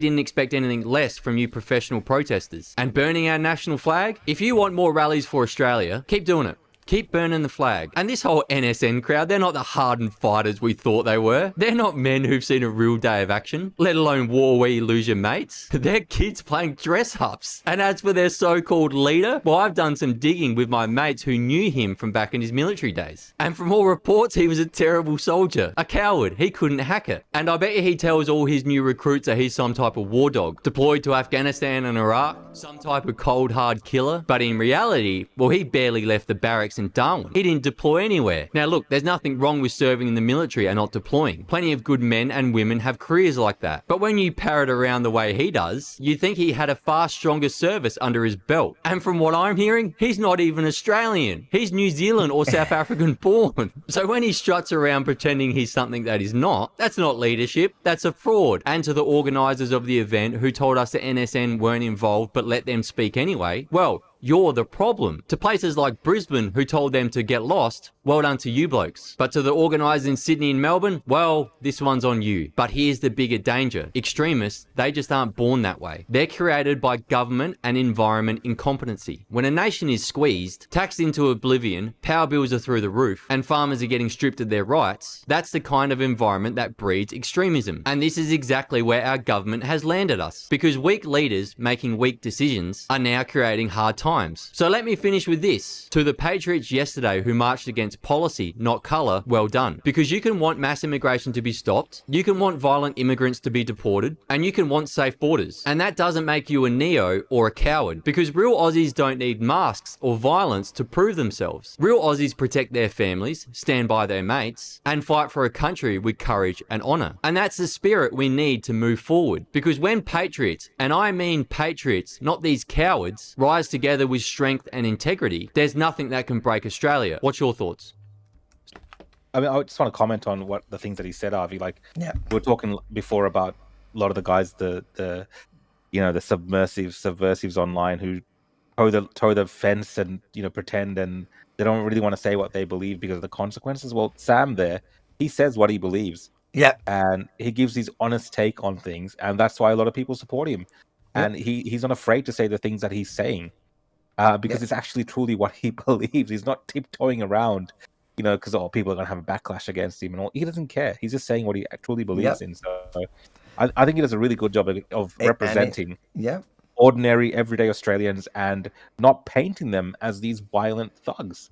He makes a great point. Like, that is not who Australians are. Australians are not acting in the manner that these NSN-type individuals act. It's just not. It just doesn't. It's not borne out in the real world. Yeah, it's just not that. He gives a more accurate representation of the types of people that were at those marches and at those rallies around the country. So good on him for and the difference obviously between him calling this and out. the difference between him and Ozpil is actually like, Ozpil's mocking him for being somewhat inconsistent or whatever, saying that he started off. He's actually been the most consistent. Everything he said happened. He was the first one. He was before Ozpil in saying that people should rally around the flag. There should be a rally for Australia, and he warned that these people, like Ozpil and like Beck Freedom and like all, that they're either complicit or it is the Nazis that are kind of controlling in the background. And he was right. And then he's walked away having this kind of the same reaction we're having, as in, it was great to see actual Australian patriotism, and the majority was that. And these losers just exposed themselves for all the way. It's not a competition. Like, even if you had issues with the march to begin with, once you see Australians doing exactly, you're proud of your country, you're proud of your people.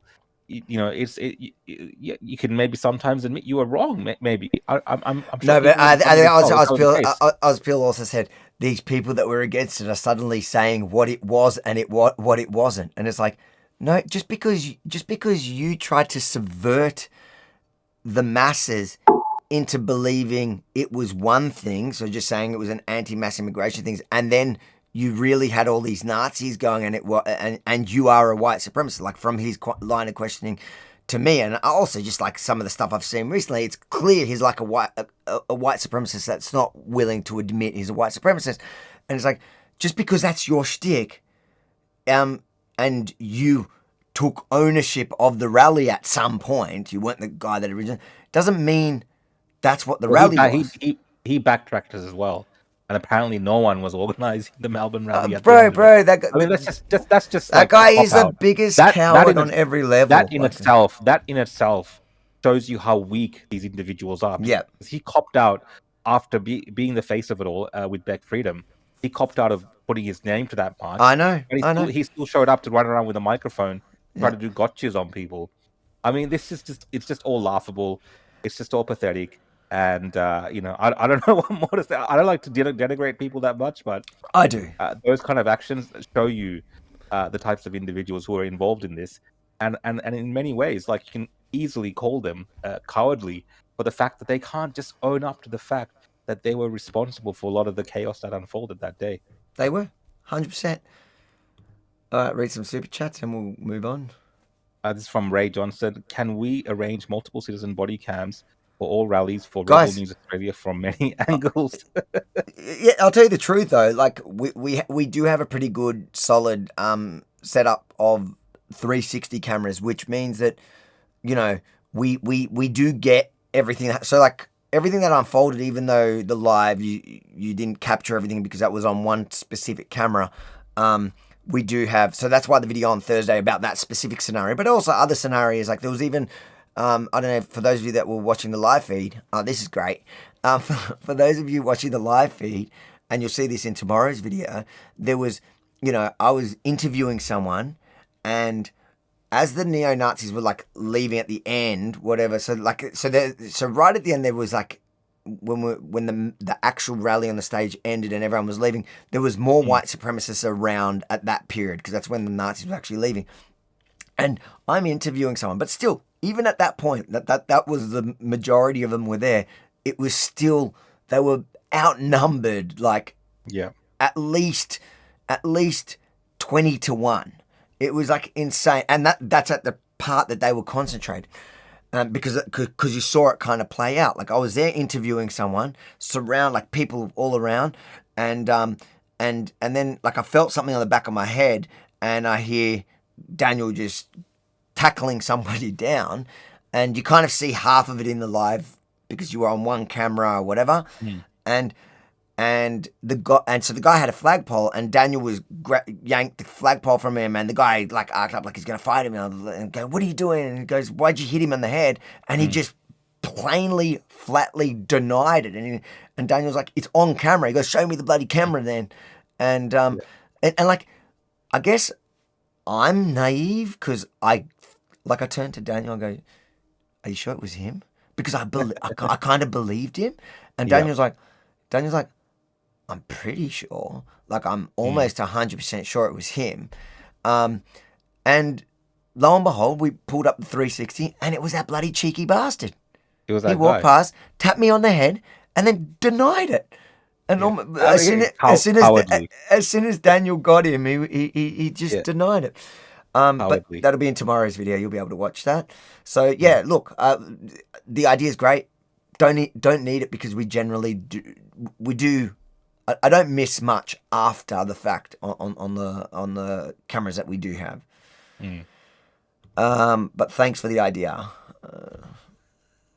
From Matt Goldman, thanks for the super chat, mate. Why did the police stop the march? It was also chaotic. You know what it was? It's that there was no organisation. There was no proper organisation. So the police hadn't. The police, I think, were saying that they had to have a plan with because you saw. I think you saw even like in Brisbane and Sydney and stuff. Like the march still kind of happened more organised, and everyone were together and they walked together. In Melbourne, it all split up in some instances. So that was really just down to the organising rather than the police. Yeah, is my belief. But of course, like Abby was saying, the police were blocking off certain angles and things like this. Well, I think the police.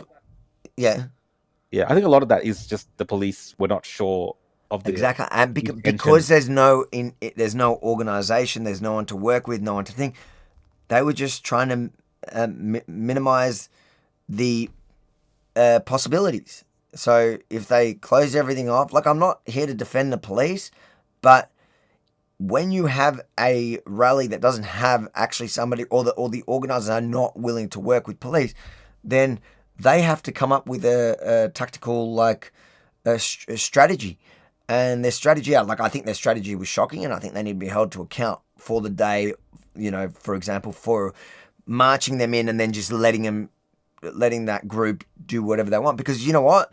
If the police had arrested anyone who committed an assault at the first assault, I would say 80 or 90% of the violence wouldn't have happened. Yep. At the first, if you did, I think the first attack was when the cops marched them in, and then once they got in and the cops had gone, they started kicking those people and pushing those people. If the police would have been there and arrested those that did it straight away, you wouldn't have had that violence. So the police do have a lot to answer for, but you can't blame them for that part. Roughly how many Nazis? I think we said this before, but yeah. Look, I'm guesstimating. I'm saying, I'm being, I think, charitable to say that all up they had 100, including their max 30 in black uniform, and then maybe 100. And I'm not just, you can go look at the footage, and you'll be able to actually count them out on the 360 camera that when we put it out. You'll be able to count the ones in black. I'm saying max 30. I don't think it was even that close to that, but maybe it was, let's just say. And then maybe another 70 who are not in uniform but sympathetic. Because they definitely had some of those around as well, including the one that ended up with the black eye from Daniel after trying to attack Daniel. What a dumb thing to do. And those guys are going on about me being a coward for having security. They literally, a gang. I've seen them when they're outnumbered. They don't fight. They're not that brave when they're outnumbered. But here, when they were outnumbering groups, they wanted me to come to them just by myself because they're not cowards. I don't think that's a responsible thing for a reporter and a journalist to do. That's why you hire security in the first place. It makes no sense. They just want to have brawls with people. They just didn't like that. They just didn't like they couldn't get to me, and they realized once they couldn't, they're like, oh crap. This is from 200SX. Get Daniel on this podcast. Effing love that monster. You know what? Maybe you know what? I'll ask him if he's working Thursday night, because Thursday is when the video will come out of his thing. Oh, he can react with us, and then we'll maybe we even watch it with him. I don't know. Yeah. All right, that's a good idea. Daniel, if you're watching this, let me know if you're working Thursday night. He does have other security jobs. I can't afford to hire him full time. I wish I could. He would just sit outside my house. Murray says people want to lead, and the Nazis did that. Well, in a vacuum where there is no organization, and People want to leadership, be led, and the Nazis did that. You're right. yeah, the loudest and the most aggressive sometimes can take charge of a situation. Especially when you have a group like, so they did. So what worked for them is that they had, in every state you could see, they had one leader of each. So here they had Tom Sewell was there, and they already had, let's say, I'm saying the 30 plus the ones around them. So they had like a sizable group that were already just listening. So whatever they ordered would happen. And then it was like a decision. And again, I also caught that on camera, and that was in the live feed, but again, it'll make it into this, where people were like trying to tell people not to follow them.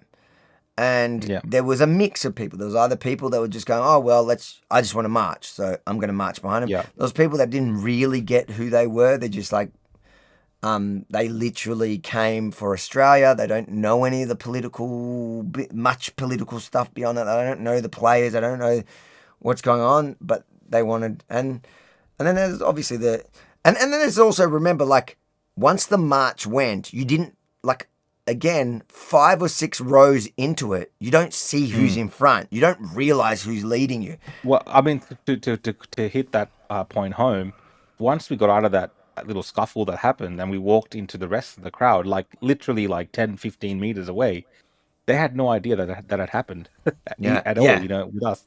So, when you're in that environment, you can't really tell what's going on, even 20, 30 meters in front of you, because there's a lot of noise, a lot of flags, lots of sounds. And, for some people, it's the first time they've been to a rally or a protest. So definitely not everyone knew what was actually happening, 100%.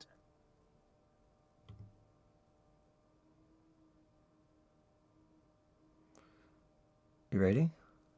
Yeah. Oh, sorry.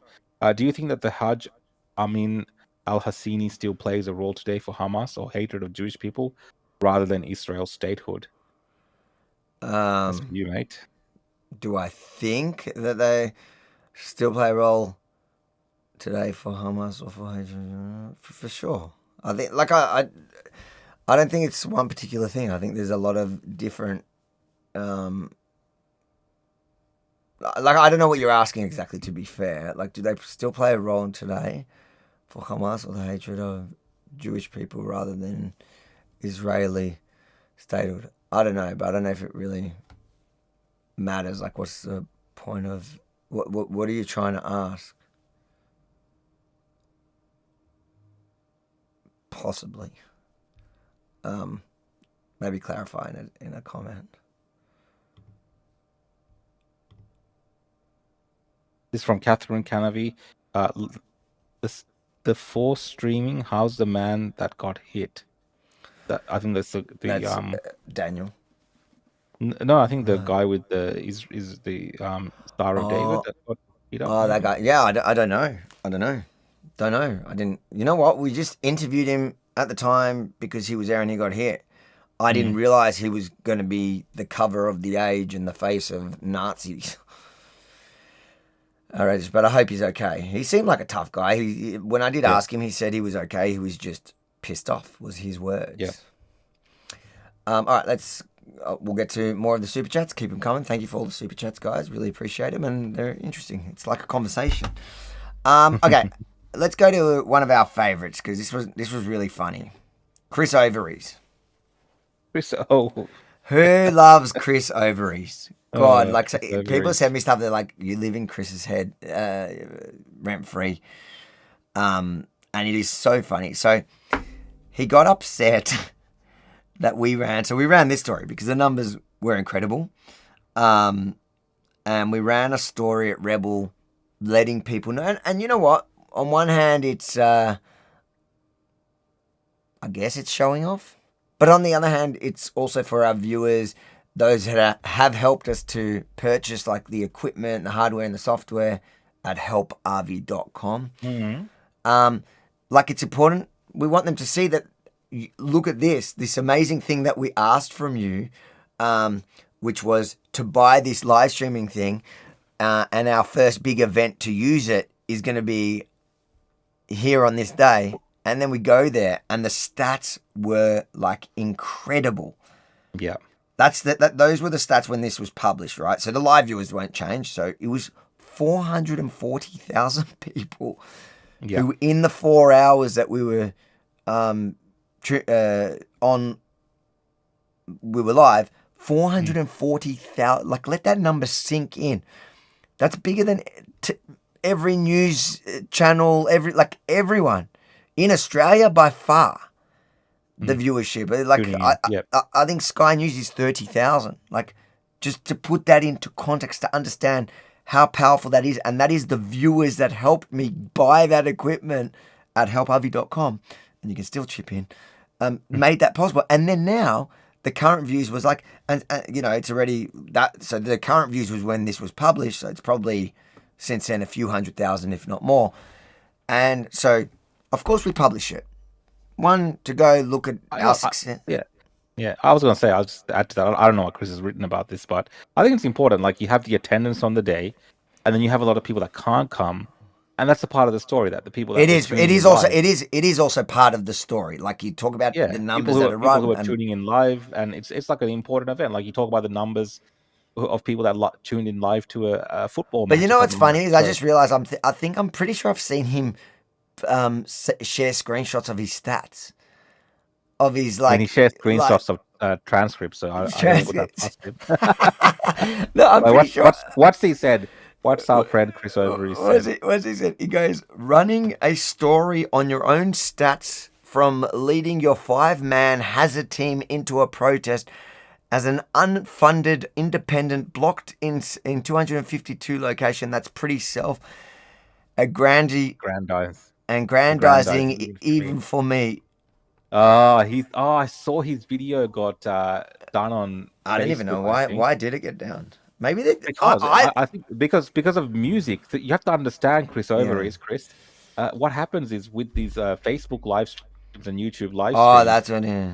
When people play, the songs that they play, commercial music during the live, after it finishes, the algorithms pick up on the live music and they block it in certain countries because of the music. So unless if it's 252 locations like that, it's usually a music rights holder that blocks the video. So you can sometimes you can dispute. We run away from it. We try to get away from the music, or we try to put a filter or something on our platforms, and we do it here. But in a live environment, it's obviously a little bit harder. But I mean, that's one of the hazardous conditions of doing live streams is the commercial music that people choose to play. So I haven't watched this full live stream. And it's funny, he's putting up his stat. He was putting his stat up here after all that. He wants to have a measuring contest. I mean, it's not important, but I think it does matter, Avi, that we show people how many people tuned into that event live. And that was a thing during COVID. Like, a lot of people would talk about Rukhshan, there were like 70,000 people watching at the exact moment live, at those protests, for instance, like 70,000 watching my live stream all together at a certain point. And that tells a story in its own, that people are invested. Oh my God, he's so deceptive. The views that he shared was the views, which is just that's what he screenshotted. Yeah. Right? He screenshotted this. I thought, man, he got 776,000 views on that stream. That's not possible because we didn't even get that on X. Yeah. And then but he cuts out this one where it's actually 100. So that's like the reach. Chris is turning us into Chris Overys. Oh, he's just such a clown. So he literally tried to hit me. Like, if you look at that number for us, let's look at just to play his little game. What a clown. So he had 763, right? Let's look at the live on my one. Let's see what that reach was on X, because the numbers we were giving were actual views, not the reach ones. But if you want to look at that number, if he got 763, our one's going to be like mental. I don't know, man. I think we move on from Chris Overy. Not gonna happen, mate. Nice try. Are we going to watch any of Chris Overy's? I think he's doing a live at the moment as well. Are we going to watch any of his footage from his? Because I think he did a pretty good. I've got. Yeah, of Sydney. Chris Overy's proved to be New South Wales #1 live streamer. on that particular day. So he did a good job. I don't know if I can find it. You have to say that. He did a fantastic job here. Yeah. So, what does it say? Oh no, I can't see that number. I can only see the view numbers. Why do I? Might be on a different browser or app, man, that you see things differently. No, but why do I say on his one? Anyways, Chris, try be honest for once, yeah. Over easy. Anyways, he's always going. Oh, but he did say something. Let's watch what he. There was one thing that I marked of his. That it was this. It was also this because he was. So Chris Overees, who goes. So what you got to remember about Chris is that he's been sucking up to the Nazis like in the lead up to this so hard, and it like in a really unsophisticated way, like going in their little groups, and then when you challenge him on those stuff, like he just denies that the Nazis really exist. And then remember, he got really upset. He got really upset that what's his name kicked him out of the protest last time. Blamed me. Said it was so. Chris, who called them removing the Nazis last time so violent and had nothing to say about the violence perpetrated. In fact, he blamed me for the violence against me this time. But here he says, I would have been... So this is in response to someone sharing the attack on me, right? One of my haters. So they're laughing that we got attacked, whatever. And so Chris has retweeted that saying, I would have been okay with this comparatively polite time to go if Sewell had come up to me and give us space and said, give us space, we don't want to talk. I would have been chill, all good, I'll be on my way, no resistance, of course. But to incite others to go me, not go yourself, cowardly. It was like, so this is what tell me if I'm misunderstanding what he's saying here before we watch his interaction with the Nazis he's been sucking up to for 4 months. He's saying that the way Tom Sewell came up to me to tell me to leave was polite, and if it was him, if it was politer than the way that they did it to him. And so if Tom had come up to him and said, give us space, we don't want to talk, which is not what Tom Sewell did. He came up to us and told us to get the F out of there. You're not welcome, Jews. You're saying Jews are not... Deport. Like, it wasn't that. But okay, he would have said, all good, I'll be on my way. No resistance, of course. But to incite... When did I incite anyone? I literally have security. That their job is to protect me. And that at the time when we were outnumbered by a lot, we moved back. And then once some of the guys rallied around us, then we went back into the crowd, and then the Nazis tried to come again, and you see that they ended up not wanting to start the group because they realised that now there was a much more fair fight. But who did I incite? Like, he's just such a... Am I reading that right? Because it is hard to read Chris's transcript. Yeah. Is that how you read? We might be misinterpreting things that go in his mind, so... Really? Can the chat tell me what Chris is trying to say? Anyways, okay, so then this is Chris's interaction with the Nazis. The black shirts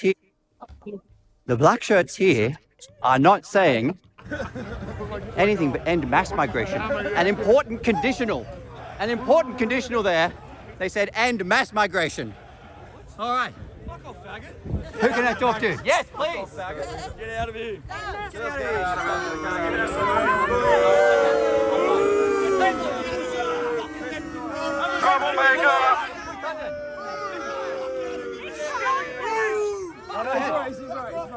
No, go ahead.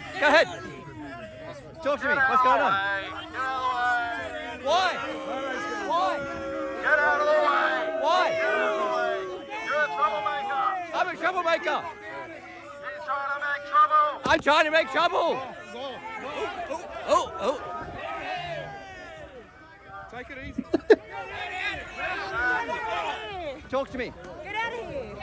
We get it. You hate Australia. Get the racists out of here. I'm okay. I'm good. Hey, mate. I'm okay. These are good guys.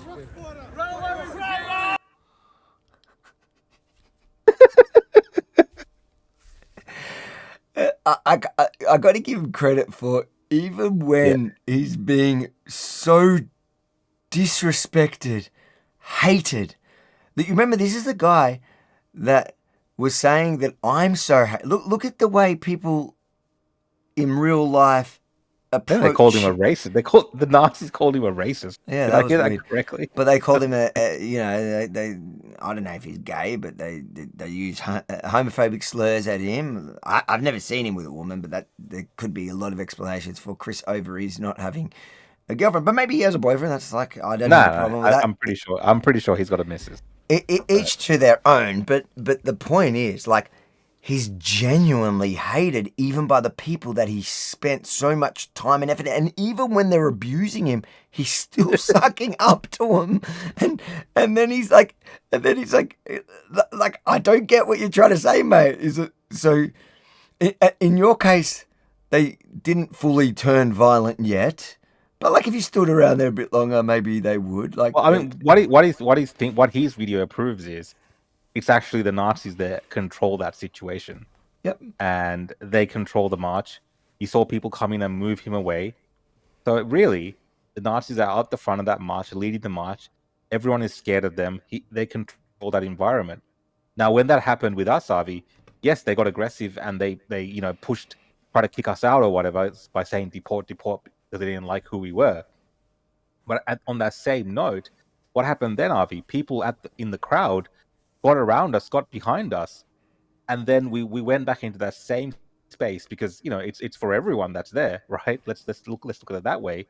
And then what happened? They backed down and they backed off and they walked away because they realized that they don't control that situation. The people, everyone, the majority of the people in that environment are in control of that kind of situation, right? I think that's my interpretation of what happened. In Chris's case, you saw clearly that their Nazis were leading, in control of him, dictating to him where he has to go and where he has to be.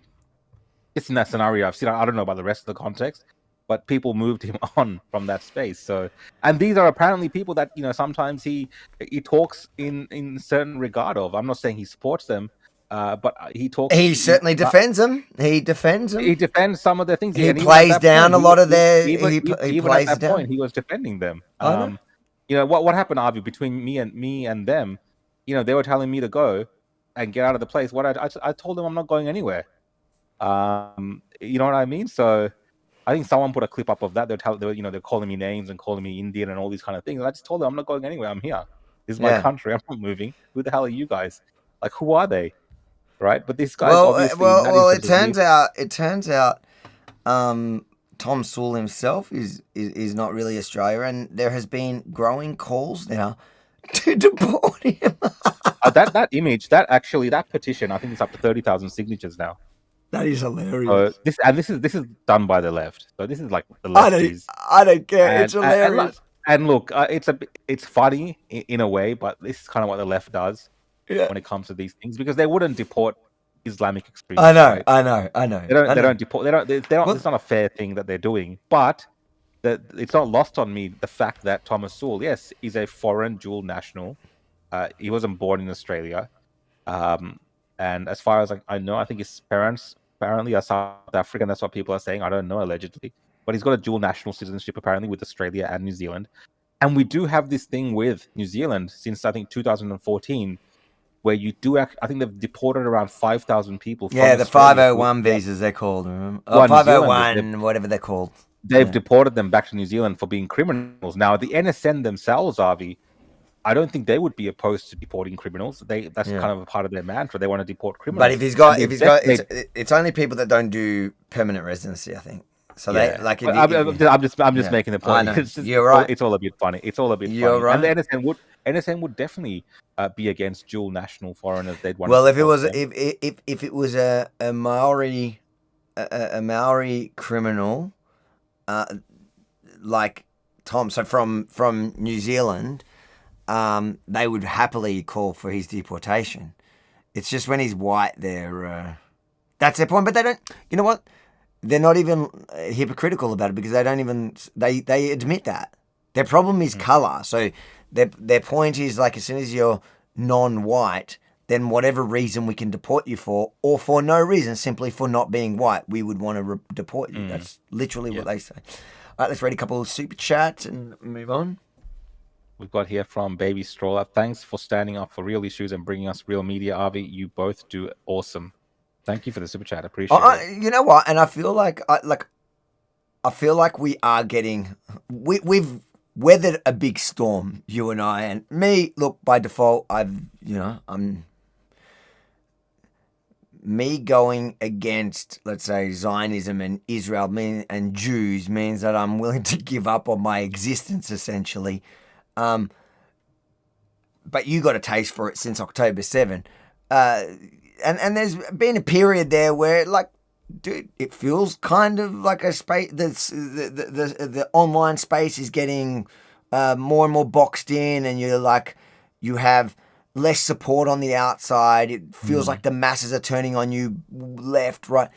Honestly, Sunday showed me again in real life it's not that, but also people waking up and the amount of love we've gotten simply for doing basic like journalism. Like I didn't even have to do the videos. I think the videos are going to add so much more, and I think the two that we did, the African kids doing the Australian anthem, I think that injected so much into the narrative, and also even just countering the age as separate to the live streams, but also then the report tomorrow and even showing the security thing on Thursday is going to give so much to it. But even if we just had done the live stream, because that's what people were giving us love for, people appreciate it. And I realized like it's not a lost cause. Like standing for something, and probably one person I've learnt that from most is probably Tommy in the UK.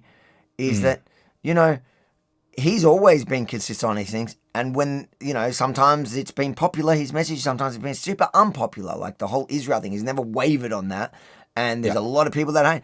But he has always grown, and his influence has grown, even if it's dipped at times, because people don't see those little down moments because everybody lives in a 24-hour news cycle.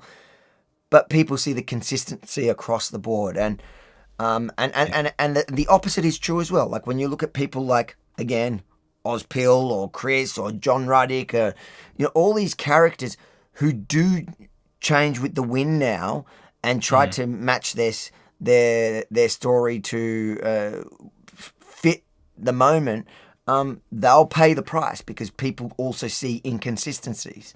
People see when you waver, people see when you falter, people see. And John Ruddick's a perfect example because that's already come to bite him back real quickly because a lot of his own audience and his own people I see always in the comments are calling him out all the time because they can see that, what? You're going to a rally with the terrorists over the Sydney Harbour and then you're going to the counter rally to that exact rally and you're pretending like nothing to see here. Same as Chris. You know what? I just realised when they said he's a racist and they said that he hates Australia, why did they say that? And now I just realise it's probably because he was promoting the whole Sydney Harbour Bridge thing. Yeah. I mean, they're all over the place. Like you have to have some sort of principles, I believe. This is my personal belief. You have to have these principles. And people hide behind the whole free speech thing and saying, oh, well, I'm just trying to... Look, at the end of the day, free speech or not, right? When you have a certain view, you have to accept that other people have different views, and sometimes they're going to be the opposite of what you believe, even if you've liked them before. And I accept that. There's a lot of people, Avi, that I follow that I don't agree with, but I respect their opinions, and I don't try to change their opinions in that way, by piling onto them and trying to. I was wondering when this was going to happen. Bloody Rukhshan's frozen. I always do enjoy when Rukhshan freezes in like a odd position. And I should hang up. But I'll hang up on him and we'll go back into it. Alright guys,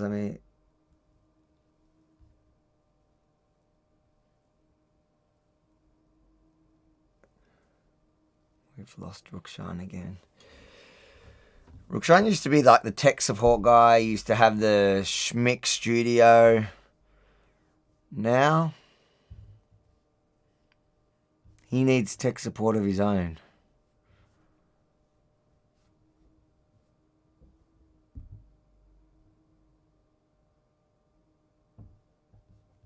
I'll read some of the super chats while we're doing this. Did we just read this one? Baby Stroller, thanks so much for the super chat. Thanks, Avi, standing up for real issues and bringing us real media. Avi, you both are doing awesome. I think we read that one, so thank you for the super chat. And here he is again. I'm back. Can you hear me? What happened this time? Because you always have an excuse. Oh, is it the internet thing again? Yeah, I only have a block in the hotel here in Canberra. I forgot you're there. Let's read some of these. Let's go through them. This is from Grace. Please kindly support Rebel. I'm so proud. I'm a proud Australian Philippine. Respect, love one another, and be proud Aussie. Oi, oi. Aussie, oi, oi, oi. God bless. A bit of everything there. Thanks for the super chat. And great to have you on board, Grace. And that's what it is. That's what it means to be Australian. And that's what the vast majority of people on Sunday actually stood for and believed. This is from Terminator 33. Sick of woke media and Parliament focusing on the 0.1% fringe to tarnish all Australians.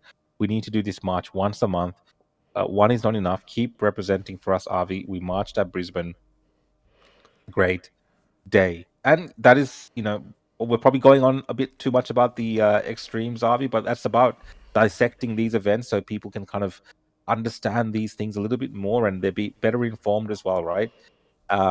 We know the positives. Like if you watch our live stream, obviously people complain that we're spending a lot of time pointing out the fact that there's this extremist group there, but that is a part of bringing the news and then talking to people that have a different view on that particular day and showing that the vast majority of people are not them.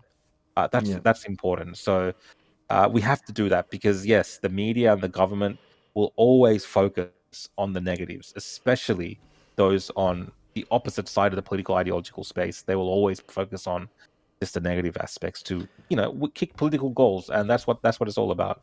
But I'll tell you something else on that. Like, there's no way conservatives are going to march once a month. It's just not a conservative thing. That's why I'm almost pleasantly shocked that so many people showed up. It's to get conservatives to march is very difficult. It is by nature a left-wing action. But to see it again, I would love to see it again without the Nazi element and without anything that the media can take and tarnish the actual message.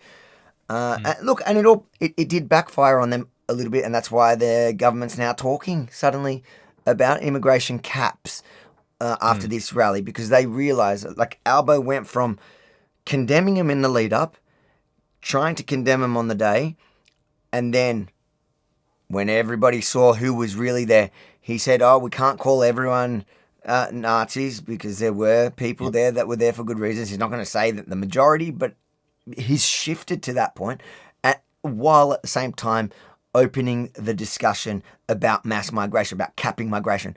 So it works, and it's already worked, but I would love to see another one. And I think people are organising it. Like I said, I've been added to just... I'm hearing the 13th of September from memory. For another one that they have these kind of groups. I've seen people pushing different things. I'm sure the information will come out. But I wanted to bring up the point of Albo. But this is the thing, right? When you have these pro-Palestinian marches, which have been happening for like 2.5 years almost, week in, week out, massive marches, sometimes the government can just, ignore them to the extent of their foreign issues. They can't do too much about them. But imagine you do have Australians marching consistently, holding the government to account on an issue like mass immigration even. They have to pay attention. Like, they do see that. And, sometimes that what it does, even if it doesn't bring around policy change, it allows the opposition to make it an issue, for instance. So there are benefits to doing this on a domestic issue. And, someone like Albanese wouldn't want it to get to a point where there's a massive groundswell. Just because they're completely ignoring the legitimacy of most of the people that are there. So he's walking a little tightrope here, hoping that they can quell some of the discontent that's out there in the Australian public on this issue.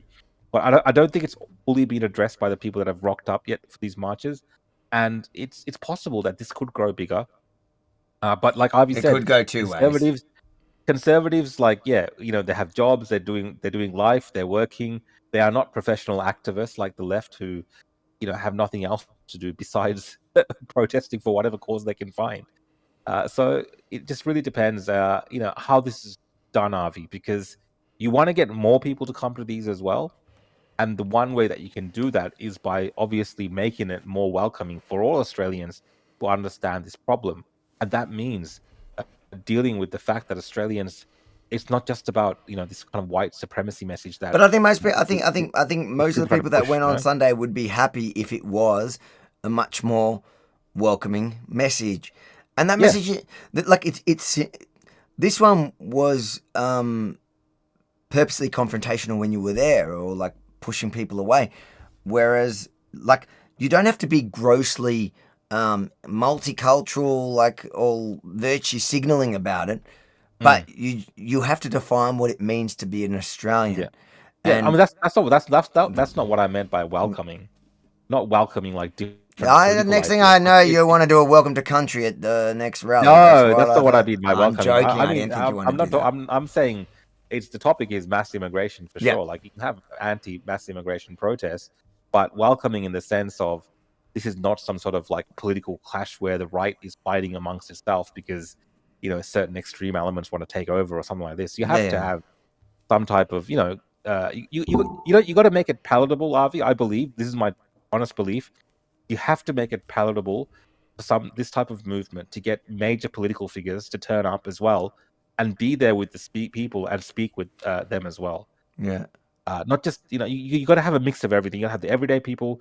You got to have people in politics in different positions of power. Be able to come to one of these events and speak to the people, listen to them, and show that. Well, I think in Queensland they had Pauline Hanson. I think they were in Canberra. Malcolm Canberra. Robertson.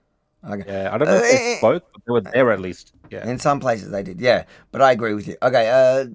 Let's smash through a couple of these. Sweetie Daniel is straight out of Game of Thrones, The Mountain. He used to look. He used to look more like the Game of Thrones. When I don't know if you guys, for those of you that have been following me for a long time, will remember when he had like this big, massive rat's tail that was like dreadlocked. It was bloody disgusting, and he also had at one point 2 dreads in his beard. Now Daniel has grown up and he's looking sharp and scary as ever. But yeah, I agree with you. Next. We got here Cooking with Simon. Thanks for tuning in the super chat. Are you looking into the guy who swung the bottle at the old guy? The footage you posted was horrifying, and the guy was very visible. Yeah. Well, we are we're working on collating a bunch of stuff for police. Yes. So in short, yes. Thank you. Thank you for the super chat. This is from Michael. Thanks for the super chat. I slept in and put the TV on, and the first thing I saw was you heading towards the Nazis before they attacked Daniel. Daniel is a great guy. Good job to the security. Yeah, it's funny. A lot of people talking about that because the way I remember it, because I know people were like, "Oh, you shouldn't have gone to the Nazis to instigate it," and it's like, well, if you actually watch the footage. I went towards the Nazi area to show people on the camera how insignificant they were, like the section that they were, but that they were kind of dominating. And when you're watching the footage, you saw people kept booing them from up on the step and, and just the broader crowd. But once I got like maybe 5 meters from them and pointed them out, then they came to me. It was led by Tom Sewell and kicking us out. But yeah, so technically, yeah, I walked towards them. But like Rita on Sky said, she asked, "Oh, you went to interview them." I wasn't going there to interview them. I was. Literally... I've seen you before talking with. You've interviewed them before. They are, they carry themselves in a way where they do sometimes approach the camera and want to get their message out. So, like this whole idea that people have, like, oh, they're the NSN, like. That's their area. Bullshit. Like that's not how this works. That's not how this works. Unless you are admitting that they are somehow controlling that environment, being aggressive, and setting boundaries. I agree around what people can and can't do. That's not how this works. And Avi, myself, we show everything. We try to anyway. Elements of everything that happens. Now, these same people, Avi, would not have any complaints against you walking up and putting your microphone to the pro-Palestinians and the leftists. A lot of these people support me going to do it at the in Davos to the WHO, Klaus, whoever. All those guys. They have no. I mean, that is a part of the journalism thing. And if your whole idea is that you have to somehow shield the world from what the NSN is doing because you're Avi and I'm Rukhshan and you're Jewish and I'm Indian and they don't like those people and that's agitating. It's just nonsense, right? But they should be able to have the self-control, not turn into the violent thugs. But the reason why I'm correcting that is not because I think there's anything wrong with it. It's more that because I corrected Rita. And I went back and watched it just to understand because I saw people go, they were sharing that I went there. But that was because in the video earlier, I mentioned that the Nazis are over there and then we walked towards them so I could show people on the camera where they were and how... And I wanted to see how were they significant or insignificant. And you could see that they were insignificant. But yeah, I don't think there's a problem to do. You're literally at a protest. I go to these same people didn't have a problem with me going to Black Lives Matter protests where literally everyone hated me and doorstepping or whatever they call it in Australia. All right. From Justin Green, tractors chasing the PM, Aussies marching side by side, a true blue weekend where everyday people stood tall and made their voices heard. I mean, we didn't even touch on that news from Ballarat. Yeah. That was funny. Funny scenes of Albanese and Jacinta Allen getting heckled and then obviously being tracked by tractors as they were leaving. Quite hilarious. Maybe we touch on that on a different episode just to have a laugh. And it's true, it's patriotic things which are going on in this country right now. There's a bit of a groundswell, right? People are putting up the flag. There's this tide of patriotism that's coming back to Australia. Even if it's in a small dose right now, it's good to see that because for years now we've had foreign causes be front and center when really the focus of people should be on this great country of Australia. Let's read a couple more and then we'll go into pulling up. This is from Ian. Thanks for the super chat. Pop's government wanted the Nazis there to tarnish all protesters as Nazis. Nazis during anti-Islam protests were removed on site, but not last weekend. They definitely benefit from the narrative. I mean, it's undeniable. This is not me trying to talk about. They might not necessarily plan or whatever, but they're using the opportunity. I think that they benefit from it. I mean, and I think they also Jacinta Allen's press statement today after there was a bit of a run-in with her and Thomas Sewell at a press conference. Her statement was literally, it was almost like an optics win for her because she's got this boogeyman. Yeah. That she can direct people to. And Daniel Andrews did that really well by having these individuals around during the more redeeming march. And same thing, Jacinta Allen is also just leaning into it. As much as she derides them, it works for the Labour movement right now to demonize everyone else that opposes their policies because they are the majority government in the federal parliament as well as in the state parliaments. So for them to have a boogeyman on the right to take sane issues that people are talking about and say that, look, that's a far right topic. That's what the Nazis think. It helps them because it keeps people, quashed down in that particular spot without being able to let more people join into that conversation and have the courage to oppose something, in this instance, like mass immigration. All right, let's quickly jump over to one. So one that was interesting to me was this Australia versus the agenda because what I noticed is he's exactly like one of those Auspil ones that won't admit he's sympathetic to those ridiculous, even though he's, I think, Lebanese, which is just weird to me, but he's very sympathetic to he has him on his stream and all that. Not which I've interviewed him, but you challenge him. If you're going to have somebody on, so the whole idea of free speech is like, yeah, you can engage in free speech with somebody, but if somebody has really bad, dangerous ideas, you need to push back.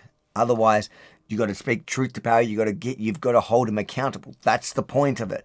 Otherwise, just letting nutcases ramble and use your platform to recruit, because by them sitting next to you and you just letting them talk and spew their nonsense, unless you agree with them, you're essentially telling your audience, this guy's the real deal. I agree by not challenging it. Like, it's like if me and Rukhshan sat here and invited a socialist on and just let him talk and not push back on anything he said, then you would think that we are falling down the socialist rabbit hole. Same goes with National Socialist. But anyways, he's been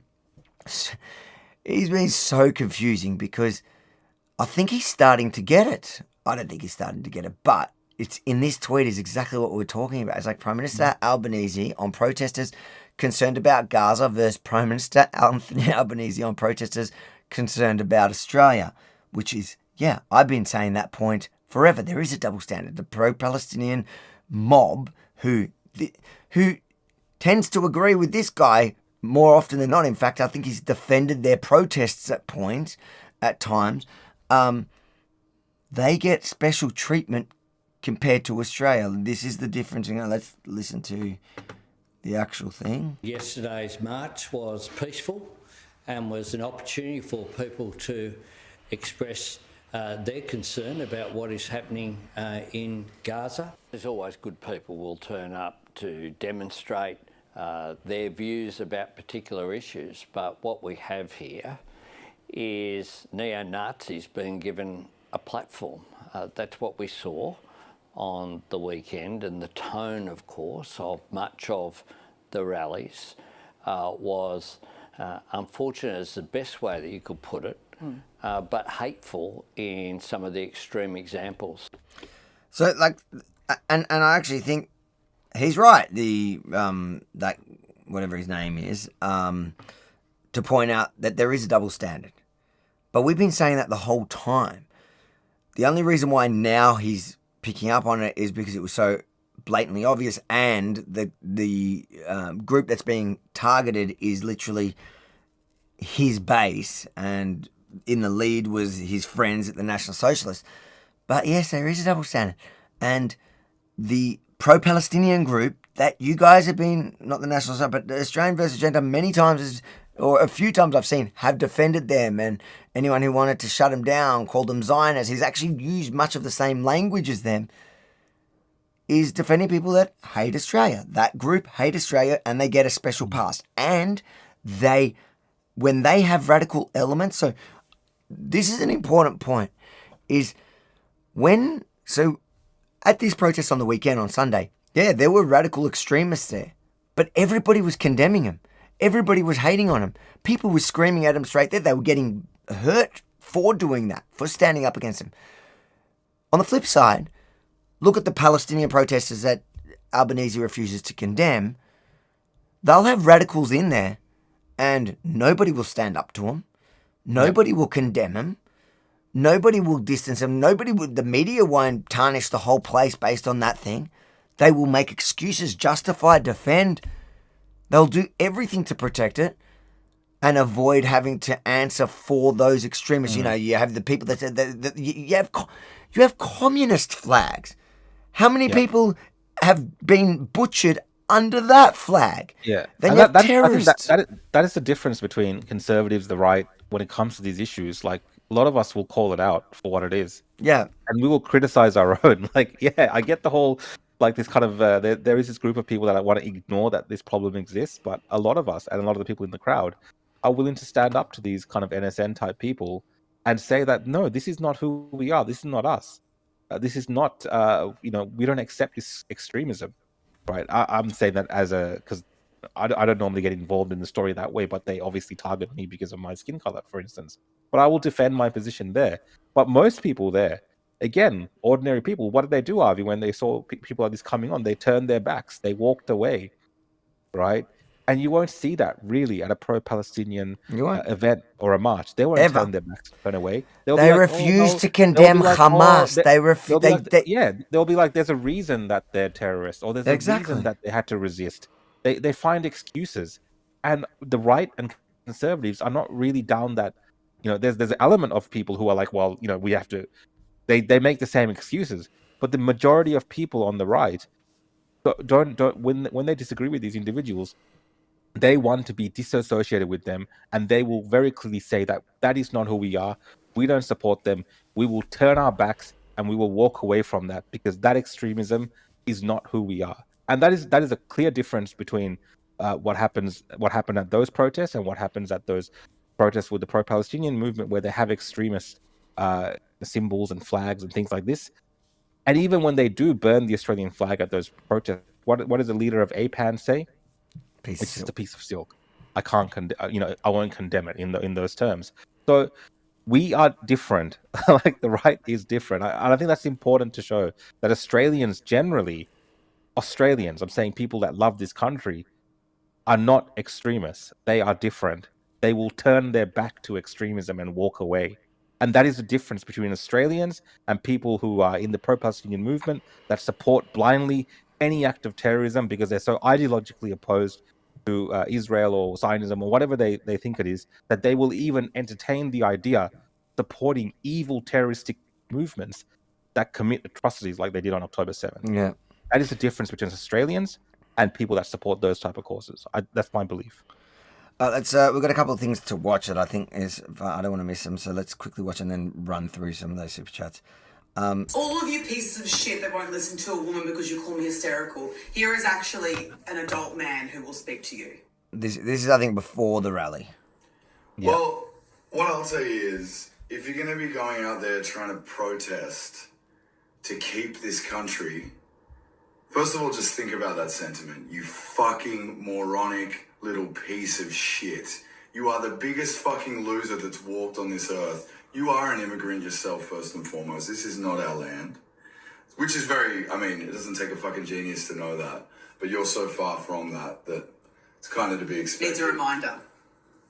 To think that you're protesting against immigrants, that's not even what's going on here. This is flat out racism. And anyone that denies that, you're a fucking racist. You're a piece of shit. You belong in fucking jail or worse, which I won't say. But the main thing is, you are all bigots. You're pieces of shit. You belong on the bottom of everybody's shoe. You're a stain on this fucking country. You shouldn't represent this country at all. Unfortunately, this country is rooted and upheld within racism. So it is very on brand. You're all scum. You need to do fucking better. There's Indigenous people that have been hurt after a bunch of fucking Nazi losers ran through a camp. How the fuck is that trying to reclaim Australia? You just all got fucking pea brains, tiny cocks, and dumb numbskulls. You fucking idiots. Don't procreate. Just die. You don't belong here. Piss off, you racist fucks. You're all... I knew of Abby. Who the hell is that dude? That's her boyfriend. Oh my god, that explains everything. He's some crap musician. A lot of people thought he was the one that I bumped into in St Kilda, but he wasn't. What a nutcase! But this is obviously he's all over the shop, and they're ready to demonize everyone. And insane. I think it sounded very violent as well. The things that they're saying. Imagine it was said the other way. Exactly, and this whole thing about stolen land. What the hell are they both doing on stolen land? Exactly. Why are they pissed off? Right, if they believe all these things, right? It's just. I asked that girl that. Remember, that's gonna be. You asked that girl that, and she had nothing to say to that. Nothing to say.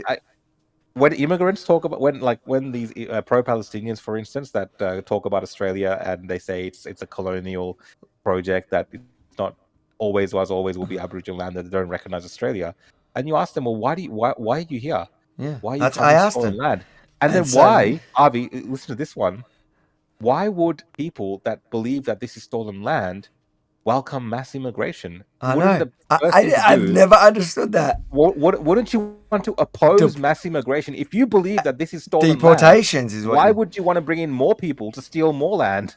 What are you doing? How does that make sense? I know. It doesn't make sense. It's all over the shop. I know. It's the woke mind virus. Is real. But Abby's first response right after was but let's read a couple of super chats. Let's read maybe 10 super chats and then to knock some off, and then we'll go to Abby's initial crazy. This is from Ian. Thanks for the super chat. Cops government wants. We read this one. Oh, sorry. Was it? Yeah, we read that one. Thanks for the super chat again. What do we got here? This is from Unmaddening. Thanks for the super chat. Thanks for your lives. As truth seekers, it's great to see the truth unfold, not just the MSM narrative. Great for us at Unmaddening Live. We unpack the madness of society one word at a time. You have been name dropped once or twice. So, guys, You can check out Unmaddening on YouTube. They're saying they unpack the madness. So I'm gonna have thanks to for check it super out. chat, and yeah, check them out, guys. Jump on board, subscribe. I don't know exactly what their content is. Okay, I can't endorse all their views. I know. This is gonna get clipped tomorrow. It's like it's gonna turn out to be some national. I don't know what. Maybe Unmaddening is into some weird stuff. I don't know. I'm just speculating. Here. We appreciate the support, but Yeah. guys, you can go check it out and judge it for. Jump on board. Exactly. It would have been a clever way to get them to make you plug it. That's good. This is from Spooky Andy. Thanks again. Rebel News, Eyewitness News. They can lie all they like, then boom, you are the media. I mean, there's some things that can't be discounted. The next super chat, I'll just read part, like most of it, just not say the name because I don't want to. On some of the platforms that this is on Meta, you're not allowed to. So on Facebook, it might cause a problem. We need a revolution like Britain above it to have with what? Like Britain above it to have with Britain are about to have. Britain are about to have. It's above it, but about to have with TR, which I can't. Rise Britain and Australia. Love yous, Rukhshan and Avi, legend Aussies. That's from Sunnyside First Fleet. Appreciate your super chat once again, and I agree. There is no one like that in Australia as of yet. But hopefully one day. Oh shit! After all that, I put it up, but it flashed, so it's all right. Back. Just message your ex with the post. Oh, that's a different one. No, that's a different one. You freaked me out. Yeah, sorry, I freaked you out. It wasn't. It's not that bad. Like, it's probably can be all right to be on screen as long as it's fine. I think it's fine now. Just message your ex with a post showing a media note that was apparently sent to journos, unconfirmed from what I can tell, but interesting. There was this thing that was circulating before the protest. I don't know if you've seen it. I don't know if it's real. Yeah, it sounds a bit like. It sounds something that would be put up there to kind of make people think it's real. It just sounds a bit too ridiculous. But you know, you never know. You never know with these things. But it does sound a bit out there. Just how direct they are in attempts to manipulate what they wanted to capture on the day for their particular narrative. I know exactly what you're talking about. I just don't know if it's 100% true. Sources on that are a bit funny. 1 second. Sorry. Here we go. It's from Cool Aussie. Thanks for the super chat, mate. Hey, Rukhshan and Avi, thank you for documenting proud Aussies over the weekend and exposing the losers from NSN. They can go to Daniel's. This can go towards Daniel's legal defense. Great. Seriously, is it possible Sewell actually works for ASIO? I mean, look, it's just like you can never know with these things because obviously you'd want your spy agencies and your federal police or whatever to be good at spycraft and statecraft and not do it in a way where we can suspect, like actually find out. But, you know, some things do lead me to believe that the things that they do definitely benefits the state. It definitely doesn't benefit Australians in general. It doesn't benefit, our rights as such because they use these individuals and these groups to implement things that they want to. Yeah, they're useful idiots. They just help them accidentally. A useful idiot cause that benefits. Having said that, I guarantee you there are undercovers in their group for sure. I would be disappointed in our agencies if they had not managed to infiltrate. If this was Israel, definitely. And they're such a group where if you saw some of their members, you're looking at guys that they're desperate. Don't look like they're all there in terms of, there's a lot of issues with some of the individuals that are in that group. I don't want to denigrate people once again, but mate, you can denigrate Nazis. It's fine. They're pretty desperate. Like the number one requirement is pretty much just white skin. Yeah. So there was one there that looked like he was like some Maltese or Italian or something. Yeah, something like that. He was interesting. He was arcing up as well. Oh, he was one of the main ones. Cool Aussie, I just want to say thank you for the maybe he found some generous super chat there. Vic Paul wouldn't allow one of us in the Hamas walk. And that's so true. That's exactly my point. That's what I'm saying. And it's not so different because the point is, if you ask the crowd who showed up, if the NSN is on their side or on the opposing side, whatever opposing side, most people would have said they're on the opposing side. So why do you let? And I know why, because police know if you have like one person go into the pro-Hamas side, as soon as they're outnumbered, they're going to get hurt. Yeah, 100%. I don't know why they didn't expect the same, or they didn't care that people get hurt on this side. I don't know. I guess I'll find out soon. I gave him $1. Thanks for the super chat. You gave us $5 actually. The deal with India to build homes, is that a done deal? Now this is, I don't know if you've seen this, Avi. There's a video floating around online of a minister in India or some sort of political person. Exactly who he's talking to in the Australian government is unclear. Now that it's being picked up in the mainstream press and some politicians are talking about it, we might get some more clarity. It's possible that these ideas have been floated by, advisors and people talking at a lower level, perhaps. It could be a high level thing. I don't know. We don't know for sure yet. But there is this idea that's running in India that Australia or someone from Australia in some sort of position of power has approached them to build 1 million homes in Australia. And to do that, they're going to bring in workers, tradesmen, craftsmen, builders from Australia, from India, who are already building stuff there. They're trying to attract those people who apply for this program to come to Australia to build 1 million homes. And a part of that deal is that, they'll get support from the Australian government, apparently. They'll get, certification to recertify in Australia for their building. And then they're going to be the ones that are going to build these 1 million homes and these new cities and new towns that Australia desperately needs. I mean, the whole thing just sounds a bit loopy. It sounds crazy. You're gonna get more people from India and other places coming to Australia to build the houses which are lacking in Australia. So your people are immigrating to build the houses, and you're still bringing in more immigrants, and it just sounds like a mess all over the place. But look, I wouldn't be surprised if Labor has. Again, I'm speculating here. We don't know for sure if they have done some sort of deal like this, because the Albanese government did do a deal with the universities to bring in more Indian students as well. Who knows? It's a shame. Again, we should be Australia focused. We should be encouraging people in this country to take up the trades more, because that's dissipating a little bit as well. We should be making it easier for builders to, with less regulations, to actually build more houses a bit quicker, whatever it takes, right? These are the things that we should be looking at, not looking for foreign labor, right? Not looking for foreign labor, then come into this country and build houses here. I mean, it's crazy if it's at that point and the government's hiding something from us.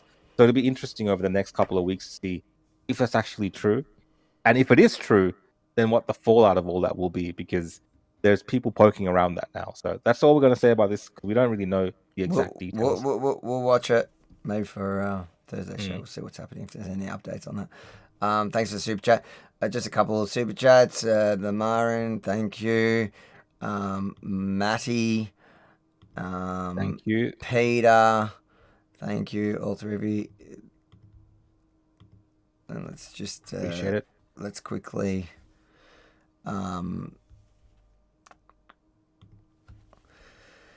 I just want to watch, I'm not going to watch the whole thing. I just want to watch a minute or so from her initial reaction to the protest, because there was something in there that was kind of funny. For Australia, rally is fucking.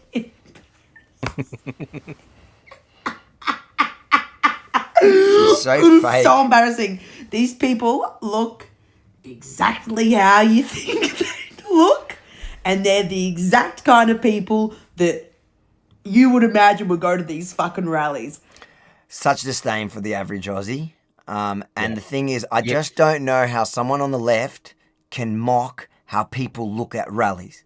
Have you looked at any left-wing rally? Any. literally on that day, if you look at the footage of the pro-Palestinian who, for example, when they beat that old guy, look at them. They're all fat, ugly messes. What are you talking about? How are you mocking people's appearance? Yeah. People in glass houses, what do they say?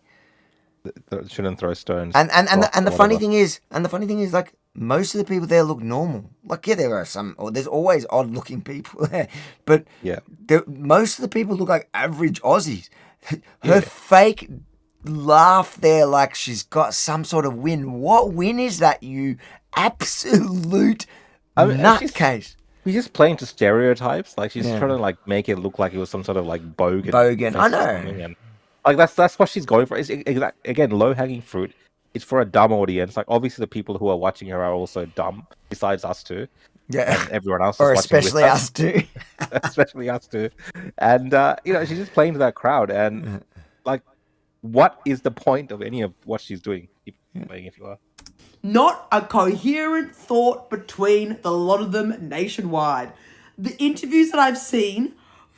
And okay, anyone that watched, so she's a complete liar, because one of the things that actually impressed me is some of the people, actually quite a lot of the people we interviewed, I was shocked at what they were, kind of how they articulated their view, and there was actually kind of a diverse range of views for the same issues. And so it was interesting sometimes talking to somebody and they came at it from a completely different approach for a different reason, but the same underlying issue.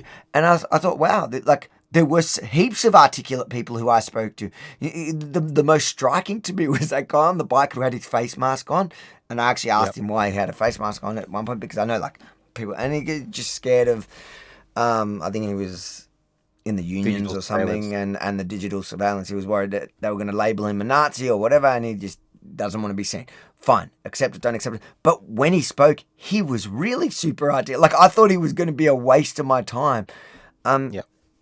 Complete nonsense. Like she didn't watch anything. She didn't really watch anything. Like the people at, I could tell, Avi, the people at that crowd yesterday were people who had real world experience, whether good or bad. Yeah. They have lived life, whether it's Yeah. a hard life or a good life, or whether it's running a business or working in a job and putting food on the table. These are people that work and have been through a lot, and that's why they're concerned about the country. I just got to say, Cruel Intentions just wrote, Abby Chatfield is a waste of good boobs. Cruel Intentions. And, that was my view, because you could tell that people were speaking from the heart sometimes, and they had experience. Now, at these left-wing things, Avi, that I see at least, even on the ground, what do we get? We got people just screaming things at you. Yeah. You want to interview them, they'll just scream things, and they'll scream things they've heard online or things that they've never experienced in their lives. They just heard it on some podcast or something, right? They have no idea. Yep. That's not what we saw at the Marches for Australia. We saw at the Marches for Australia people who lived real lives.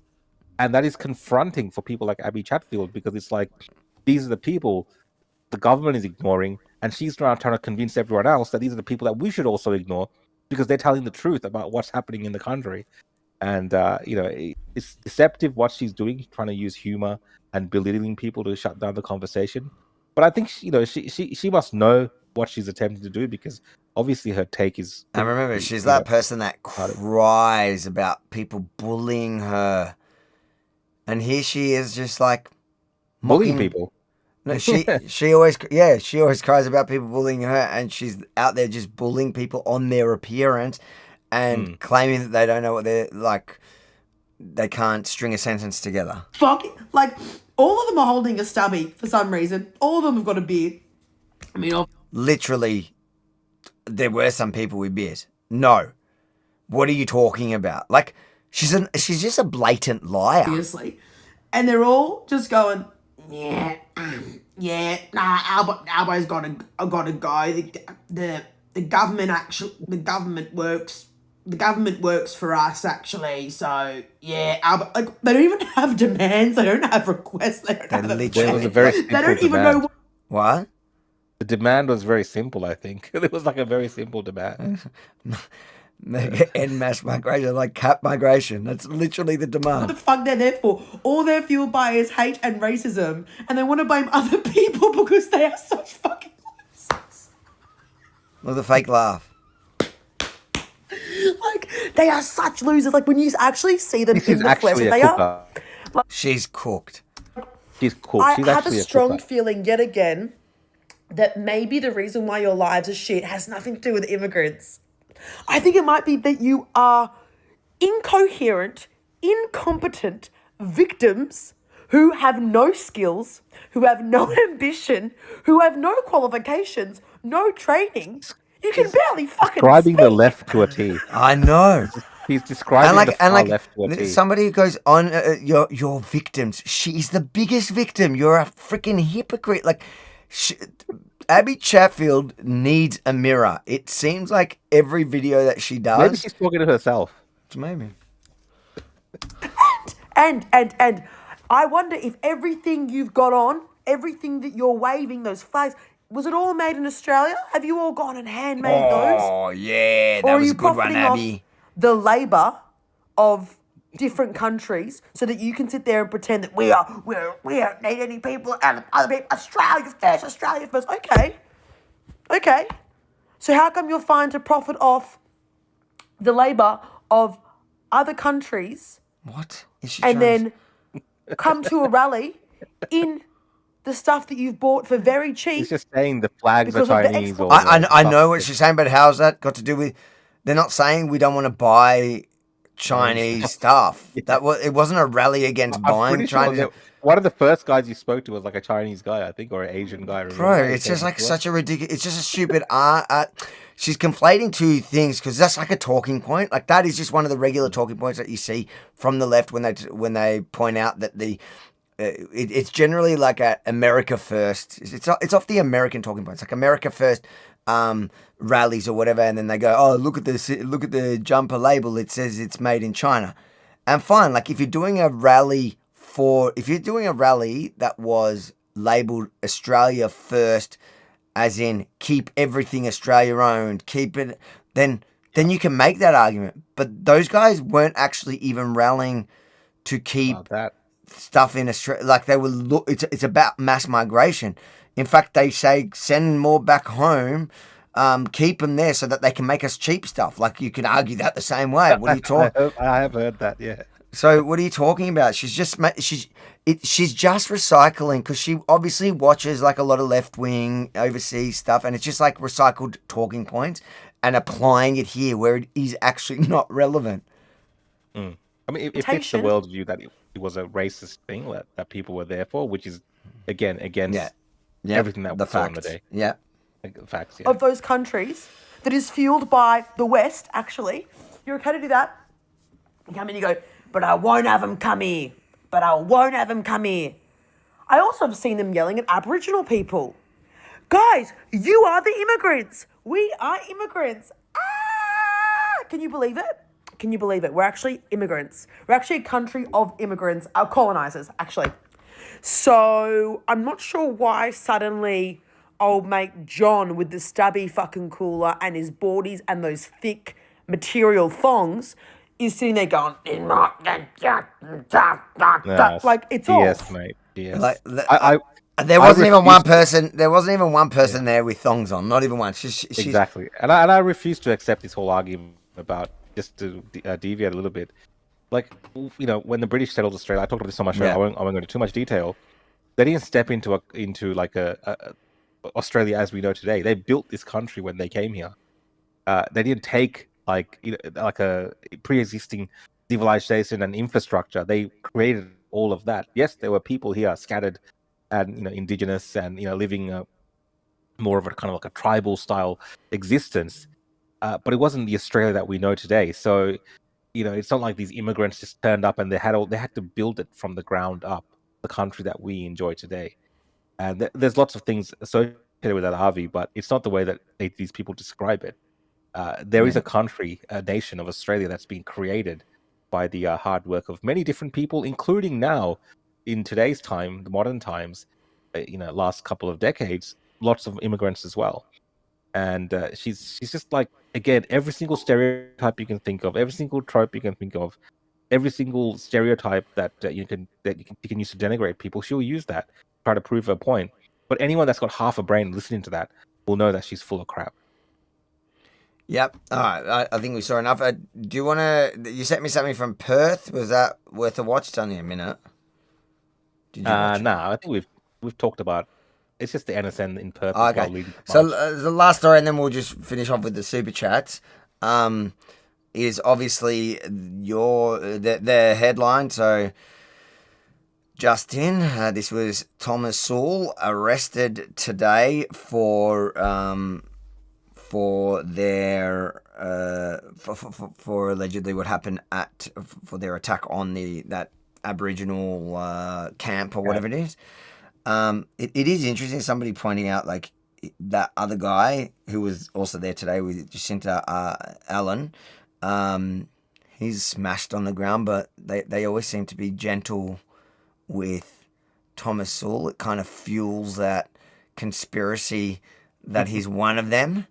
I think, look, Thomas is an interesting character. Like, he sometimes, it's almost like he accepts like what's about to happen to him, and he kind of he tries to stay calm and so that he's a reasonable individual. And if you watch the 9 News interview or 10 News, he's kind of talking to the camera and very calmly saying that this is the country we live in. It's like, this is what happens when you speak out. And he's trying to remain calm. I don't know what happened before this was filmed with that other individual. That's the son of that police officer, I believe. Allegedly, his name is Nathan Bull or something like this. And I don't know what happened where the police had to get him, or maybe he wasn't expecting to be a target of an arrest today. I don't know exactly. Yeah, look, you got to know where I don't know what happened before that. So he may have resisted. That's probably more likely. Like, he probably resisted, and they went a bit harder. Bit hard to know. Went there, but it is interesting that they're obviously applying far more sort of force to the other guy than him for whatever reason. And yeah, I think it was inevitable. It was obvious, watching their behaviour throughout the day, even before they targeted the Aboriginal camp or whatever. It was clear that they were going to get done for half of the stuff that they've been doing. The police have been arresting him. The police just a few nights ago arrested him for attacking that homeless person. They also did it in the city. You remember when we were walking, there was that guy sitting with blood all over his face, and they said, "Oh yeah, the Nazis just smashed him." And they were doing that all day. Like, they were just walking through the city, and if somebody, it's like I don't know if they convinced themselves that if somebody's in your walking path, then you can kick the shit out of them. I don't know.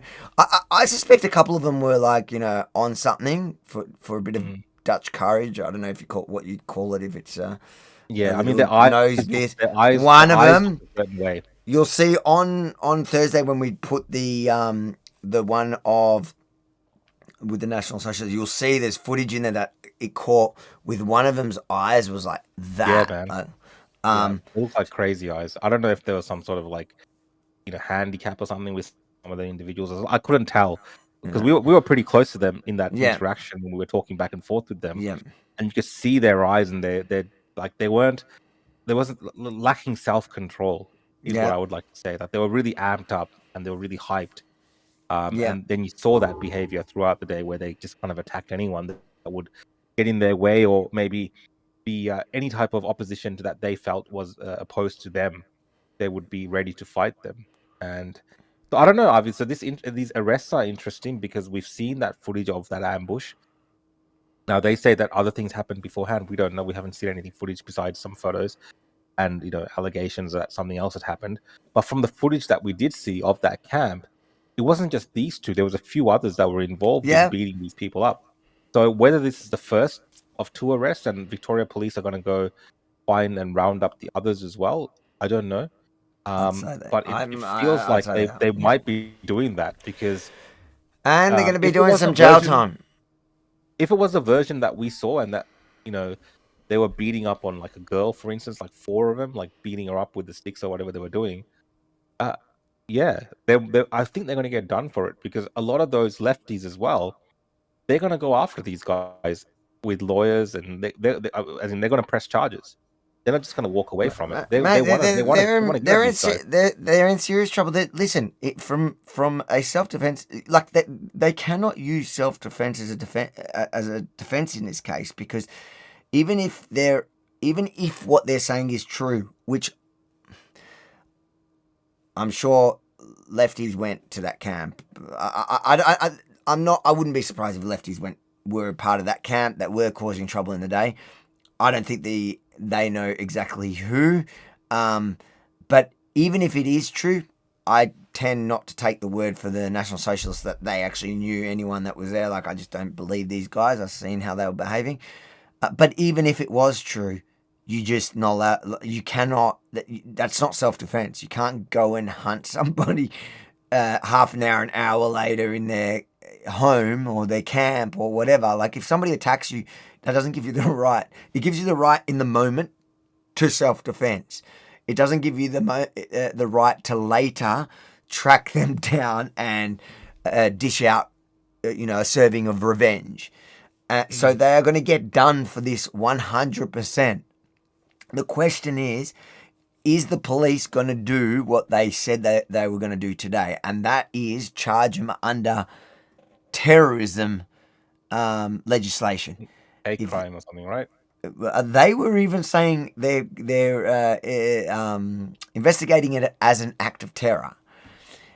And the reason why that, like, even hate crime's bad with regards to penalties, but terrorism comes with crazy minimum mandatory sentences. Like, you're talking about for an assault, you could go straight away years in jail if it's terrorism. Yeah, also hate crime's also bad, but as opposed to just an average assault. And you also need to remember Thomas Sewell is up for multiple different assaults, being convicted of one already. These guys are going to jail. Like, Thomas Sewell is going to jail. The question is how long? And the question is, how are they going? From everything I saw when they did that attack on the camp, I was like, all right, these guys are idiots. They're asking for it, and the law is going to come down hard on them. And I could see, Avi, I was in Canberra, and I was listening to all the politicians. Yeah, you were telling me. Speaking that day in Parliament. And yeah, they were pretty much like, they went after this Aboriginal camp. And you might be like, well, there's double standards and the lefties. But you have to understand the optics of all of this. Yeah. And the government, even the police, they can't easily let go of something like that, if that makes sense, right? And if there's bipartisan support in taking these guys out, and it is absolutely bipartisan. And you know what? It's not even bipartisan only in the corridors of power in Parliament. It's also bipartisan on the internet. If you look, the only people defending these are the Nazis and their extended Nazi bots online, and people like Ozpil and Australia versus Agenda, and like the people that are pretending they're not really a part of them, but they are. What do you call it? You like to call it Nazi adjacent. The Nazi adjacent, fence sitting, maybe. I don't know. Like, it's not everyone is, again, like, but some people just afraid to do it because they don't want the backlash from those people. Because look, if you go against them online, Avi, like I get this all the time. If you are someone that they know that you're against their particular worldview, they come at you in the comments. Like, they harass you. They'll send people after you on. And some people don't want to go through that. So it's not necessarily they agree with them. They just don't want to go through that because they'll lose followers, they'll lose likes, they'll lose engagement, and they'd rather that than actually standing up for individuals like this who I believe really are not Australians in the sense of, good, competent members of a civil society. They are extremists, and they make everyone look bad. And sometimes the law does come down hard on people like this because of their own doing. This is not the system. This is not the system. They did not have to attack as a horde the Aboriginal camp that day, right? They did not have to do it in the manner that they did it, but they chose to do it.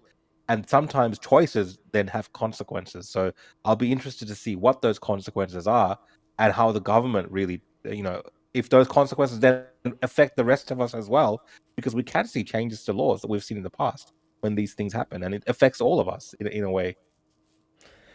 All right, let's quickly try to do these super chats and call it a night. So let's read them quickly.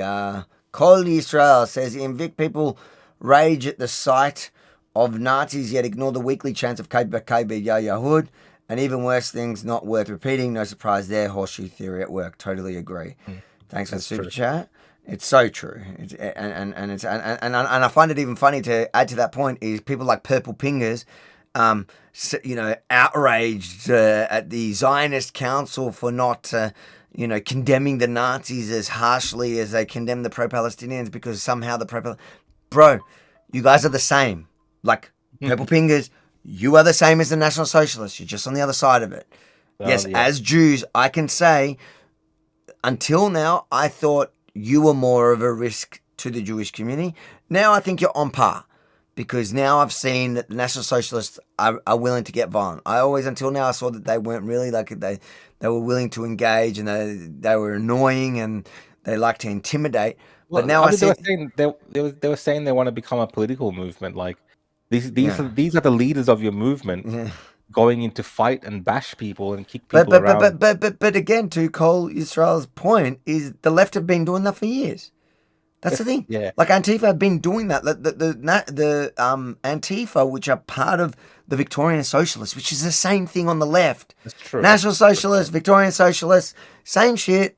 They dress the same. They look the same. They have the same tactics. So don't act all high and mighty, purple fingers, because no, we see them, but we see you too. Yeah, we see it all. We're noticing.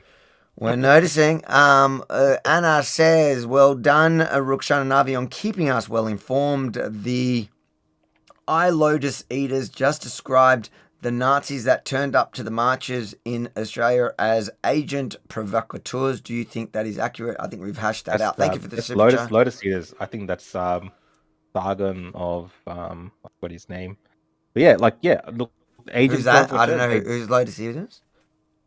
Lotus eaters, the UK based Sargon of. Okay. Yeah. Look, I think they call it Fed jacking, and they often talk about it. I will reiterate. I don't know. I think a lot of them are useful idiots. I would imagine that there are feds in and amongst them, not necessarily leading them. It would be a pretty crazy operation if Tom Sewell was a fed, to be fair. But there's definitely feds in there, and I don't think he's quite that sophisticated to be able to. And I also think he's just desperate. He's desperate for any membership, and that's why when you saw them with their masks off, they probably should have kept. They look way more intimidating with masks on. I just want to reply to one comment, Avi, that's on a super chat. Just give me the allow me the opportunity here. Some Lankan 815 is saying, Rukhshan Fernando, you are not white, okay? They don't like you. Also, you worry about your own country, Sri Lanka. I don't know if this is a Sri Lankan living here or someone watching from Sri Lanka, but listen, I'm Australian. I'm in Australia. I care about Australia. If you're living here and you're worried about Sri Lanka, I would advise you probably you're better off going back and worrying about Sri Lanka yourself. We don't want Rukhshan. We don't want your tribal Lanka politics. I'm just saying I'm concerned. My only focus is Australia and this country. If I was, do you not have? Is that not your backup plan? Did you love how that clip went viral about my backup plan? Oh man, I've seen that popping up in like all different types of people. I love how it's the agenda guy. Yeah, Australia versus the agenda. The same guys that always cry about context being cut.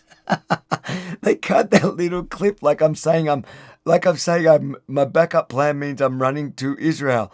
Like, bro, I'm here. I'm fighting. I've been fighting on the front line in Australia a lot longer than any of you. Like, Australia versus agenda popped up in COVID, got a big head because a few people started following him in COVID, and then drifted down that rabbit hole and has been stuck down there like a little rat, and now turns to me like I'm not fighting for this guy. Mate, hey, look, you do you. It's an interesting platform. I actually think the stuff that he's doing in Parliament in terms of the Parliament stuff is good. Watching the news and getting those clips and doing that, it's good to have someone in Australia doing that. I think it's actually a good service. Like it's actually good what he's doing. I support. You know what I mean? Like, I support that. I do see them get traction. I support that. I support that. I support that. I just think it's funny that it's the first people who talk about me running away, not unwilling to fight for Australia, because they cut a thing out of context of me saying that when Australia loses its Australianness, I'm out, like most Aussies would be, should be, to be fair. Like, what are you going to do? Like, if the whole country turns into a communist, if the neo-Nazis win power in Australia, what do you want me to do? You want me to fight alone against them? Yeah, look, history tells the Jews to get out at some point, because if you stay, one of the things that I heard from a lot of Holocaust survivors growing up was we didn't take the threat seriously enough until it was too late and we couldn't get out. So I'm not going to be one of those people. Like, I love this country with everything I've got, and I will fight with it until I will fight for it until the last moment. But when that time comes, I'm prepared for that time because you know what? I accept my defeat if I lose it. And I just hope, and it was funny because somebody at the rally asked me, and I go to him, mate, and they weren't asking in a negative way. They go, no, don't leave. Like, we need you here. I go, no, mate, I'm here fighting. I've been fighting here a long time. I'm not leaving. I'm actually saying I'm fighting. I go, I'm just hopeful more people are standing up to fight. But today it looks like it's happening. So, the event on the weekend gave me hope and inspired me to believe that actually Australia could be saved because there are real patriots and we haven't lost everyone down the same rabbit hole as these people like Ozpil and Australia versus Agenda. Yes, he does some good work, but he's also down the rabbit hole. And so he should stick to the good service. Is Simo? Lissimo. Thank you for the super chat. Really appreciate it. Thank you, everyone. Like, all these super chats are really appreciated. Also, Katrina, thank you. Thank you. Keep flying them. Oh, this is Stevie. Remember I haven't seen him with a flag lately. I think he was at the. I think I saw some photos of him at the march. But during COVID, he had the big flag. He was the flag guy. He had the American flag, the Australian flag. They had the Australia at the top, and then the Union Jack, and then he was always there in the front lines of COVID. Steve, Stevie, thanks for the super chat, brother. Yeah. I always liked him. He was one of those ones that the protests always like. Peter, they don't allow men in black at any other protest, yet they let them run ours on police and Albo putting the public danger like that. To be fair, Peter, like I've been saying through this show, that's literally what Antifa does. Antifa comes in that same black uniform. It's just so funny to me that they are exactly the same. And remember, we pointed out at the protest at the time, is many of the chants about genocide was the same. The woman basher, like all their chants, even the tunes, I noticed they've adopted the leftist tunes. Yeah. Like they started chanting, "Get off our street." Yeah, he was. Yeah, Joel Davis and Antifa. When you look at some of those scrawny SN members, they could be leftists in Antifa. Like, you can't tell the difference, really. Thanks. It's only a couple of them that really have that strict certain view. The other ones, you know that they could move at any moment, just like Joel Davis did between Antifa and the SN. They just want, they want to be a part of something. They're losers. That's the thing. Most of that group, almost all the group are losers. The flag burning was an Aboriginal Aussie. Sad. I don't know where you saw that, but it's whoever it was. It's shameful. Thanks for the super chat, Abby. Did anyone recognize the lectern on stage? It just happened to be the same as the Nazis have. It was 100% not like the Nazis, like Ozpil and all that. Mate, it was a psyop created by the geniuses who thought we wouldn't see through it. Thank you for the no, it wasn't a psyop, but it was definitely it was a subverted. A subversion, a sophisticated plan by the geniuses of the caliber of Beck Freedom and Ozpil. Jack63 says, it was nice to see the Australian flag for a change. Absolutely agree with that. Definitely. That was, and actually, I got to say, editing in the last 2 days, where especially seeing the 360 where you just see a sea of Australian flags is a beautiful sight. And so you guys will get to see more of that when those videos come out tomorrow and the next day. Outback Jack says, I only found your channel today and I've binged your videos all day in the tractor. Keep up the good work, mate. F the NSN. Well, welcome to the channel, Outback Jack. Please don't crash the tractor because of me. But I hope you're enjoying the kind of how.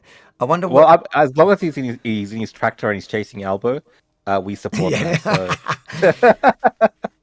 You're inciting violence there, Rukhshan. Am I? Well, like farmers are more than justified in chasing out those politicians who come to sell their nonsense and try to trick them as well, right? They're subversive as well, the politicians. Nah, chase them out. Oh my god. Good on you, Outback Jack. Welcome to the channel.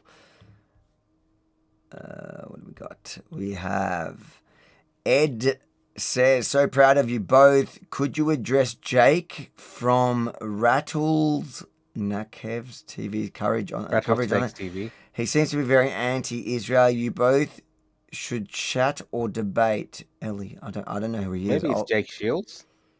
No, that's not Jake Shields. Is that him? No. Rattlesnake TV. Sorry, I didn't read that properly. Rattlesnake TV. Rattlesnake TV. Gotta check that out next time. Homework for you. Yeah. Maybe send it to me in an email. Avi@rebelnews.com to remind me, because I'll forget after reading these super chats. Thank you for the super chat. What do we got here? Oh, Paul says, good work, boys. Just to help with security, etc. Thank you so much for your super chat. Really appreciate it. And yeah, look, it's not cheap doing what we do, but you guys are the ones that make it all possible. Yeah, like sitting in the studio is obviously a lot cheaper. Although all the streaming costs and the equipment is not cheap here either. But going out, obviously, all the overheads are paying people to be there with us, and it seems like I'm going to have to hire an army ready for next time. Thank you, much appreciated.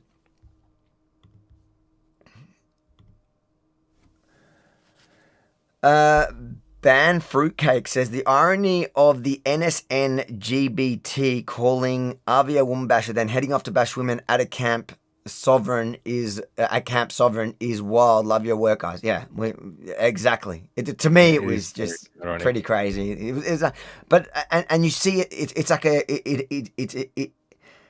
it's consistent with these guys. Whatever they claim other people are doing, they're often doing themselves, especially when they're chanting it. It's like when the left, like the pro-Hamas, like those girls running around with a chopping board, they were clearly looking for me until I sputtered on them and then they ran. But yeah, I can't believe they had that chopping board. Oh my god! But you guys care so much about women. Yeah, you care so much about women, but don't talk about the women on October 7. You know, it's like me too. Anyways. We've thinking that a lot. Let's keep going. Maxine says, mass immigration of people who don't assimilate. I wouldn't have a problem with, mass. What's a word for it? When you... assimilation. No. Mass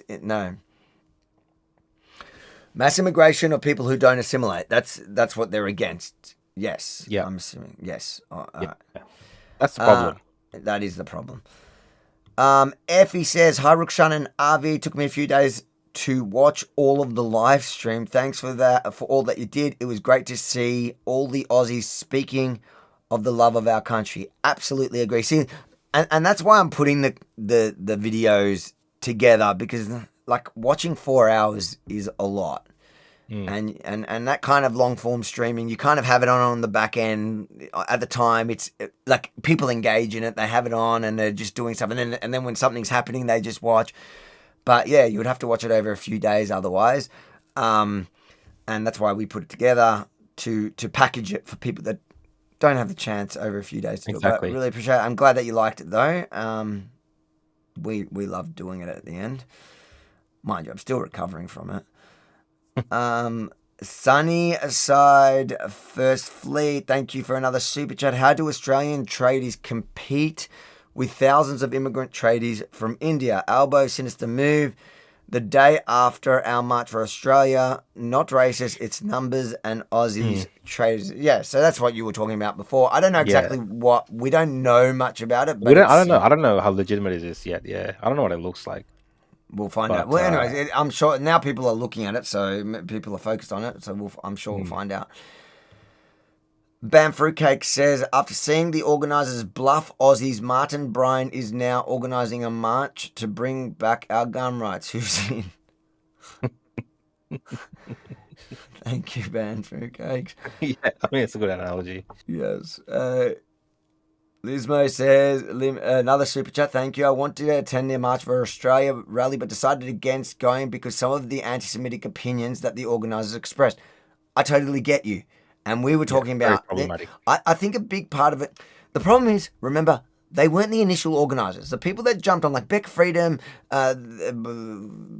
Peel or Oz Peel, whatever, like all these people were ambulance chasers that jumped on it, and the NSN and, that all those groups, they chased the original thing that organically grew. It wasn't there. Like now they're going to try and announce their own. They're going to fizz. They're going to fizzle. Nobody trusts them. Beck Freedom says she's doing a protest. Nobody's going to believe her. Nobody's going to believe that it's going to be like without the radicals and that. She's proven that she works alongside them. Hopefully somebody else pulls in and pulls together. And it looks like there are people forming. We'll see what happens, I'll judge it when it comes by. Yeah. Thank you for the super chat. Spooky Andy says, celebrity is hard, Avi. Selfie king. Thank you. Yes, tough gig I have.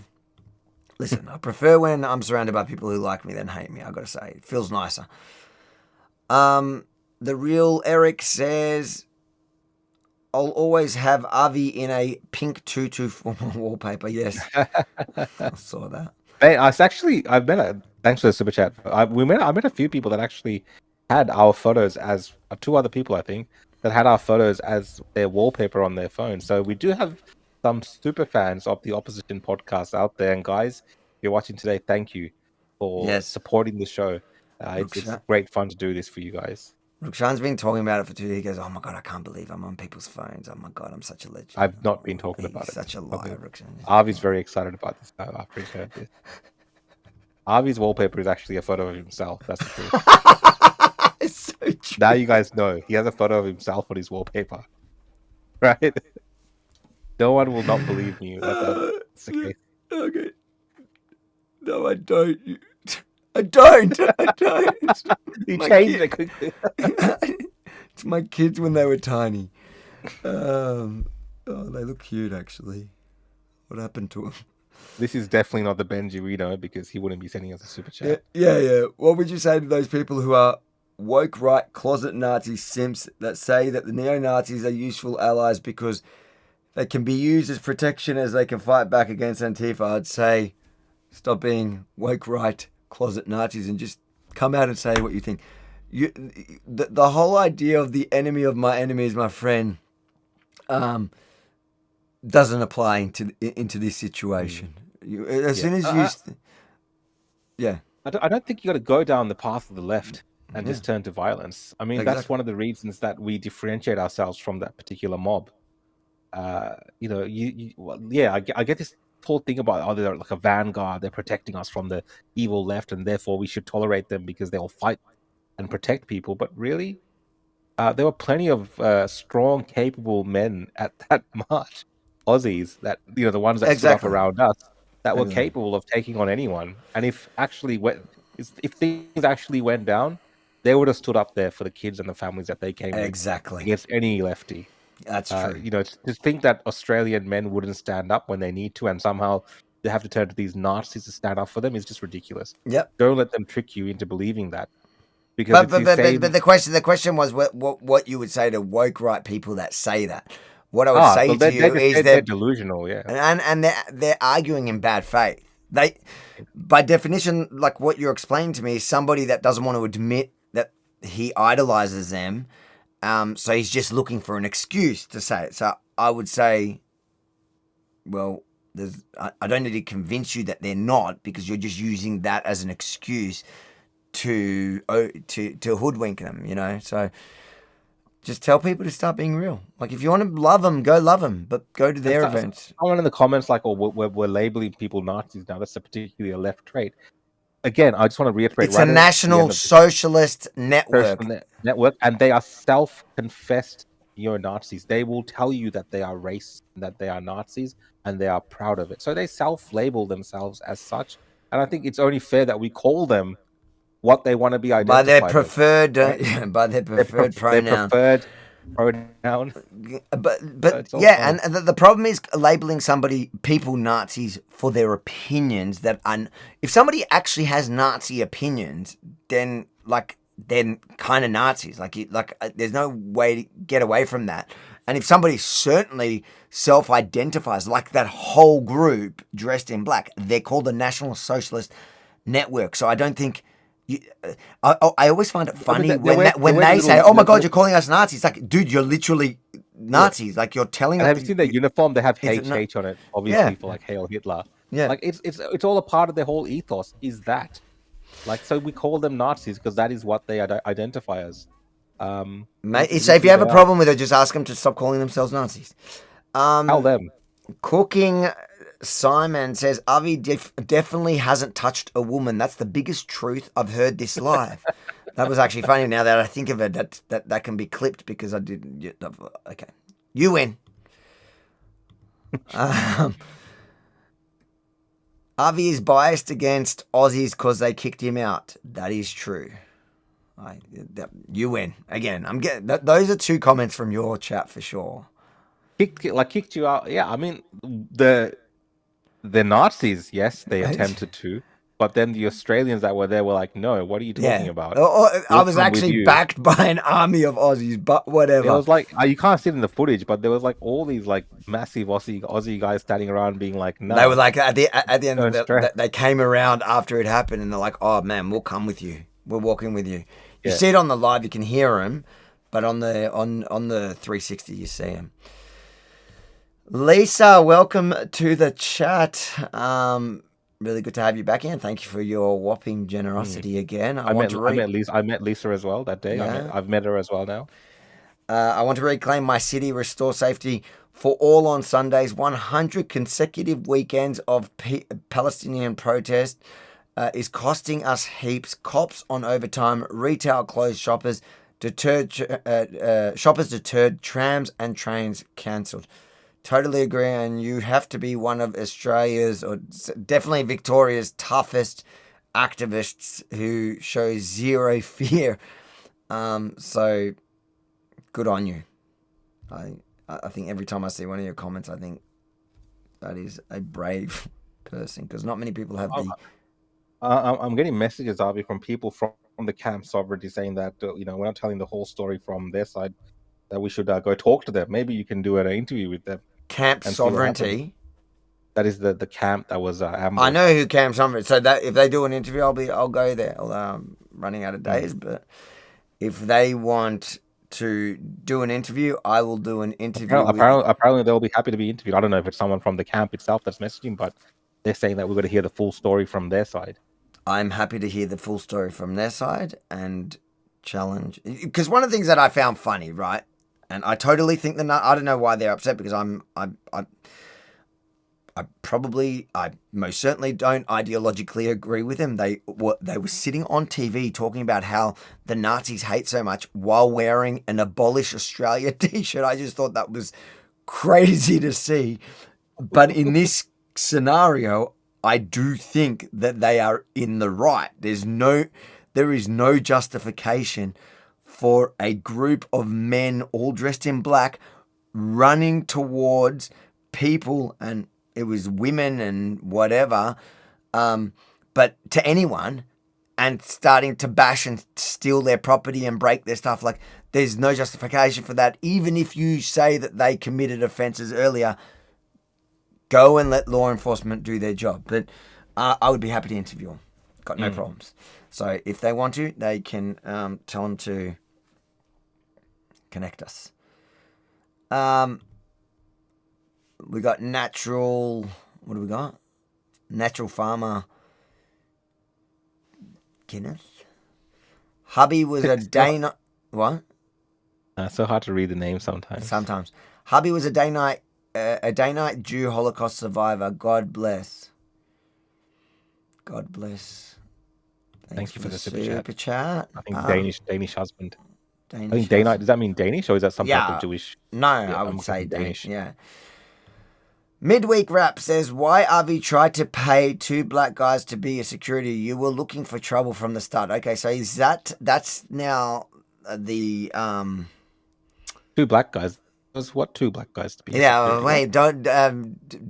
Daniel's as white as they come, mate. I didn't even think of it. I'm there just was, stuck. there was a darker tone security, but like you Avi, I'll speak for you on this one. Like we kind of see the vitriol that's around there before we go to something. So you kind of, this is from the left, this is from everyone. Like there's all these people that are saying they're gonna like do this and do that. So you gotta have security. You gotta be responsible. You're going there with camera crew. You're going there with Benji. You got people there. You're doing a job. If you look at all the other newspapers, the media there, they have all their security as well. So it's a part of that doing that work, isn't it? To have Daniel's identifying as black now, apparently. Yeah. He looks a bit tan these days. But if having security is looking for trouble, I wish I could go places without having security. Like, but the whole reason I have security is because people attack me. I've had enough experience. And we look, like this time we bought more security because it was so chaotic and hot online, and there was so many different groups that looked like they could hate me. And it turned out I was right. So, well, I turned out it was right to have the security. There was actually a lot more love than I'd anticipated, which I feel humbled and grateful for. And hopeful. Spooky Andy says the Nazis might have led at first, but Aussies marched and kept each other in line, calling out bad behaviour. I was there. Thank you, Spooky. I wonder where you were. Like, were you close to the front? Like I was saying, like when you go a few rows back, you couldn't even see who was in front. So it did look like from the front, as they were just marching through the city, they were looking for people to punch and kick. And they did it on the way. And then they claimed that was, they were amazing because they were the one that fought the lefties. Crisp Ovaries. Yes, that's Equity. Give him a shout out. He's probably going to watch this video and then do another video on this video. Dude, and then give us a transcript of it. Ape Ross says he was a leader of Palestine and basically was close allies. So he was. I know he was the Grand Mufti, I think. He was photographed with Hitler, right? I just don't know. I'm not sure what you were referring to, like how he's still. That's what I was confused about. Whether because you were saying if he's still. I think he's saying that he was responsible for his legacy. Yeah, but they were saying that the question was if I still think he's still involved in it or whatever, which that's what I don't understand because I think he died in like the 70s. I think what he means is that his legacy of spreading that kind of hatred of. I think it's older than him. I think it's also that's what he meant. I think. Yeah. I think he was just one of many. It's doctrine. Roche says Chris Overees needs to lay off the HRT. Is he transitioning? I don't know. Are you, Chris? Overees is the reason why he's Overees. Thank you for that super chat. It added a lot to the story. Lizzie says, I really admire your work. Just wondering why not wear helmets at demos, even with bodyguards. Extra protection could help. Stay safe. To be honest, I've wore helmets in war zones and also at riots. I hate wearing them. And also I just think it's a bit ridiculous at a local protest that's not a riot, to be fair. I think, I don't get embarrassed by much. I think I'd be embarrassed rocking up to a protest with a helmet on. But I appreciate your care for our safety. But I don't think I'll wear helmets at Melbourne protests. I'll just make sure we have security. So guys who want to actually chip into the security, it is at protectrv.com. That is the security fund. Shout out to the veteran guy that had your back. Yeah, Dave is an absolute legend. And how he just came in and stood there and he was just like answering him back. It was funny. It was actually really entertaining. It was good. Yeah. Thanks for the super chat and thank you, Dave. Yes, shout out to Dave. Collie Trial says, Avi, are you cool with Nas Daily again? He's redeemed. Well, I actually did a you can look, I don't know, maybe it's probably 8 months ago, 6 months ago, I did a podcast with him We're buddies again. Best friends, it looks like. We're best friends again. Look, I still think he's doesn't really practice a lot of the stuff he preached, but I think he's less preaching that stuff now. He does realize. Look, I had a good, honest conversation with him. Go check it out. Are we best friends? No, not really. I think we have different worldviews, but we realize that we are not each other's enemies. Cade just says, how many security guards do you have? There was a couple visible ones on the day. Let's put it that way. But I never have more than I need, that's for sure. Like we could see I could have done with a couple more. It was funny because after that day I got a bunch of messages from like tough security guards. I was like, oh yeah, let me know. I wouldn't mind joining the team. So we have guys now that it's always been hard to find good security that are willing and able, because unlike a lot of normal security jobs, like this can get hairy. So you need people that can hold themselves and do the job and are not afraid. But there's a couple more if you guys want to help with the security, it's more about funds now more than anything, and that's protectavi.com. Vesna Boric says, these Nazis are less danger than Albo's Klaus. I'll take that as a comment. I mean, it's true, in a way. In a way, it is. Sunnyside First Fleet says, are our Kiwi Patriots rising in New Zealand? In New Zealand, they have at least, like I wish I was in New Zealand in one degree. They have the Destiny Church, which, they were actually messaging me saying they're actually planning. I don't know if it's Destiny's Church, but someone there is planning some type of patriotic march. I know it is. He's doing the same thing. March for New Zealand. Yeah, you're right. Okay, that's them. Okay. Cruel Intention says, there is Tommy's Big Unite the Kingdom march in London on the 13th. There will be a march in the US also the same day, and the 13th is the proper non-NSN march against the government policy. Oh, that's interesting. Is the same day here they're doing it. No, that's why the 13th. That makes sense. Why they're doing it. Thank you for the super chat. Yeah, that's why they're doing it on the 13th. I gotcha. And that's Tommy's whole thing. So anything that's going after him, I will support, because I know it's going to be. The organizer has good intentions, unlike cruel intentions.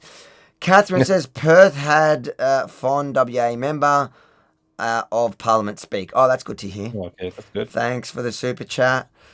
I'm just going through them a bit quicker so we can wrap up, because I'm getting tired. Yeah, I just ordered my dinner. I just ordered my McDonald's. At I haven't had any food yet. McDonald's. You make. Hey, there's nothing else available. The room service gets done at 10 o'clock. I didn't get to eat after I literally got back from work. You should have ordered and eaten it during the show. I am committed to my live streaming, guys. I am committed. And I do a lot more live streaming than Avi. Give him even some. though he pretends like he's tired. I do a lot more live streaming. Give him a super chat for his effort. Real Eric says, love how the tolerant left yells, go back to England. Man, my family is from Estonia. Also, Rukhshan, don't forget the free clips I sent you. Oh, so I haven't checked my email yet, man. I know a few people have sent me clips. Somebody sent you that's useful for me, or what are we talking about? I don't know. I haven't checked yet. I need to look at it. Whoever gave you that other clip, I want the full clip. Anyways, yes, he will check. That was a good clip. Well, that's going for Thursday, so see if they answer you. Jamie says Pauline Hanson is the Australian version of the Peshmerga in Question Time. Her statements and questions are like grenades. Love heart. I mean, she's very experienced. She knows how to play that place. She is good. I do love her. In Tunizel, why are these Jew haters protesting the Nazis? Why are these Jew haters protesting the Nazis? It's funny. That is pretty funny if you think about it. And that's what I said it to them. I said it to them. I said it to their face. Like, go and join them. You guys have more in common than you have. And you're right. You make the point that Joel Davis was actually Antifa before he got kicked out and joined the other side.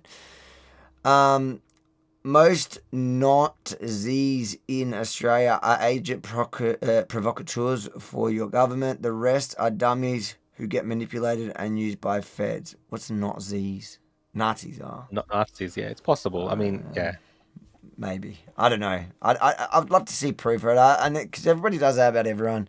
It's like controlled opposition or whatever. Like, again, I stand by my guess. And maybe your guess is more correct. My position is I would say that. I mean, it's like apparently we're both Mossad, so prove it. You know what I mean? Like, I'd say most of them are like. So you got the leader who's creating like a little cult following, and then you got a couple of cops in there that have infiltrated. Yeah, and they're going to get done for everything. Like those guys, I think the way they're playing it now. Because the problem for them is that they're not the left and they are low-hanging fruit for everyone, for the cops, for the government, for the DPP, for the judges, for every level in every jurisdiction of every branch of government. They are low-hanging fruit. They're what people use to pass laws. They're the ones that counter-terrorism legislation will be used against and celebrated and, frog marched. And it's all going to be a show on these guys. They're idiots because they're shooting themselves in the leg. They don't realize how despised they are and nobody has any sympathy for them. Yeah, great. Like, they're not like Tommy in the UK. Because that's right. That's the thing. Like, I think that Sewell looks at somebody like that in the UK and goes, well, if he goes to jail for 6 months, look how popular he got. But it wasn't the fact that he just went to jail that made him. It was the whole story behind it. It was the injustice of it. Literally everybody watching what happened on Sunday are saying, except for their little nutty fringe group of potentially half-feds, everybody else is celebrating, going, yes, the police need to do their job. Yeah, and what I'm adding to that is that I think the police need to apply the same pressure to the other side because I think they're just as bad. Bad. I agree. Talk is that Sewell incident was orchestrated. That's always the talk. I don't know. Thank you for the super chat, though. Thanks, mate. Internizal says, actual fact, the word Albanese is exchangeable with the word Albanese, both Albanian from Albania. I don't know. Oh, really? Albanese? I thought it was just saying like anus. Albanese. That's what I thought. Anyways, I don't know if I'm missing something there. Thank you for the super chat. Paul Murray says, what's the estimate of the demographic that attended? I saw many 50 plus. Yeah, it was like, I would say, yeah, probably guessing average would have been 50. Do you reckon? I don't know. There are a few, like a lot of young couples and young people there as well. But I think there was old. I think most were older, like, yeah. I would say 50 was probably the average. Yeah. Glad to see, Varun. Again, thank you for the super chat. Glad to see you all okay. Daniel flattened that Nazi. Laugh my ass off. Avi and Rukhshan. Really tall and strong in person. It is funny because like that first camera didn't capture a couple of the landing things. I've got it on the other camera and you'll see it. But and we did see the one that really like punched him and that Daniel got him. He was wearing glasses like sunnies and he had a black eye. For the rest of the event. So, listen, Daniel's an absolute beast and he just did his job like an absolute pro. And I'm grateful and thankful that I have him. And those of you who want to support, we gave him a little bonus on the other day because you have to. But that's protectavi.com for those of you that want to help us out. Oh, my order's been picked up. Are you getting hungry? If you see me looking down, I'm looking at my order because I'm thinking about food. But I'm interested as well to the super chats, I promise. Maddie, thank you for the super chat. Thanks for the support. Marcus says that chick should lose 35 pounds before making videos. I think we know who we're talking about, but I'm just not going to fat shame the fatty. Thank you for the super chat. Abby, who dared say Abby after that? Now I have no idea who we're talking about. Abby hasn't received her propaganda data update. That's actually Abby quite fun. Chatfield. Yeah, that's who we're talking about. It's from that time of the thing. Maddie says, hey Avi, I love watching you guys. Hope you're okay from the other day when you got attacked. Let's send them overseas. How will they go then? Yes. Well, I mean, he might be getting deported. He might be getting deported To New Zealand. That would be funny if he gets deported. What is it called? It'll be poetic justice, that. Varan says, yeah, what does Abby know?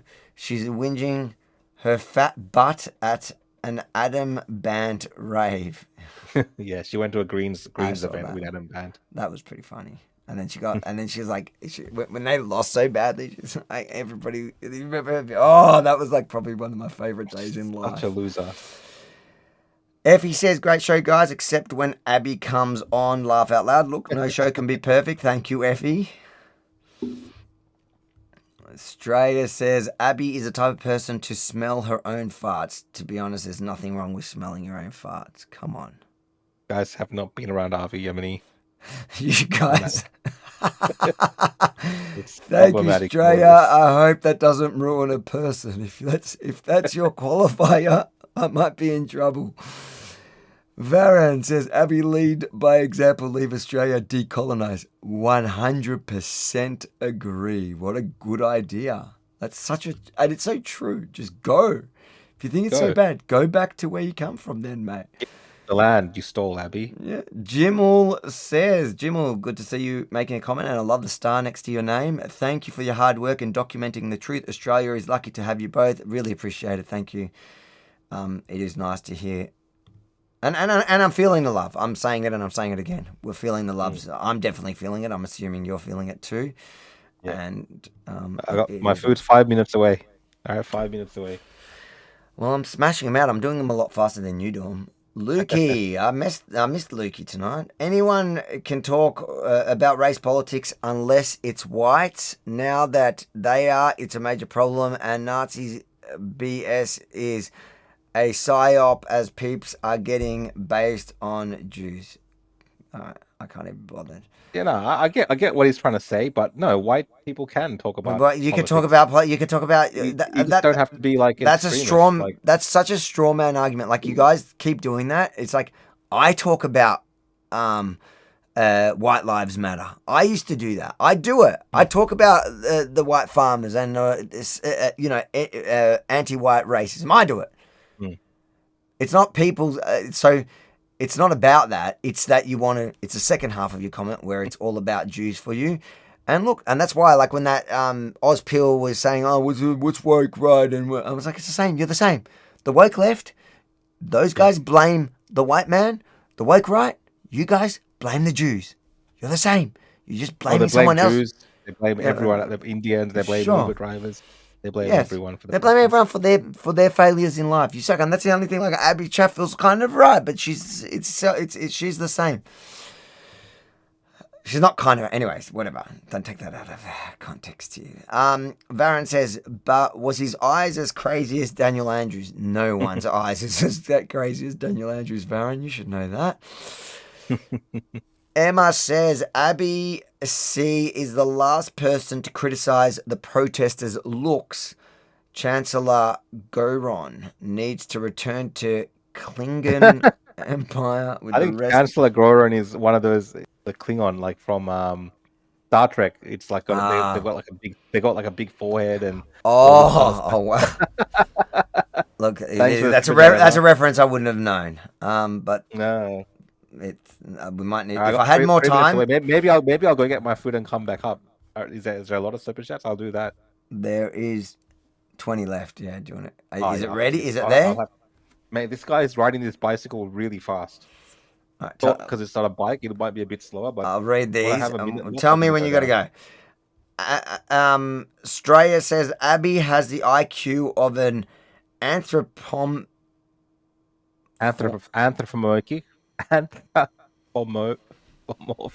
I feel like you guys just put words in there that we can't read. Dog poo.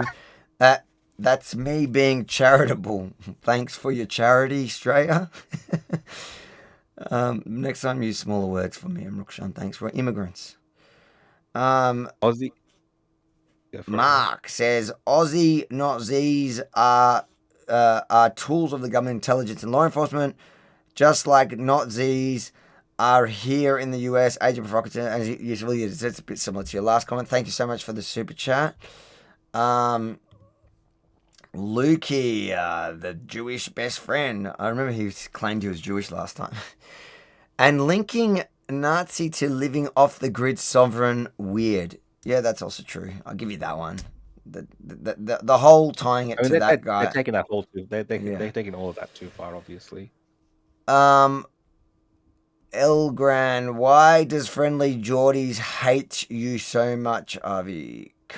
He can't shut STO? Is that shut? I'll be back. I'm gonna get my food. I'll be back. I don't know. Maybe ask him. I don't know why he hates me. Keep reading the super chats, Avi. I'll be back. Yeah, I will. Friendly George. I don't know. When was he? What did he say about me now? They hate me because they want to be me. That's what it is. We'll just go with that. Lisa says to be split between Daniel's chiropractor and reprint of NS Guide to Good Manners. Thank you for the super chat. Again, super generous. Wow. Really appreciate you, Lisa. What do we got? Bicklin says, love from New York City. Avi, my question is, how do you respond to idiots calling it a genocide in Gaza? I know what I'd say, but would love to hear it in your words. Look, people every single day call it genocide to me.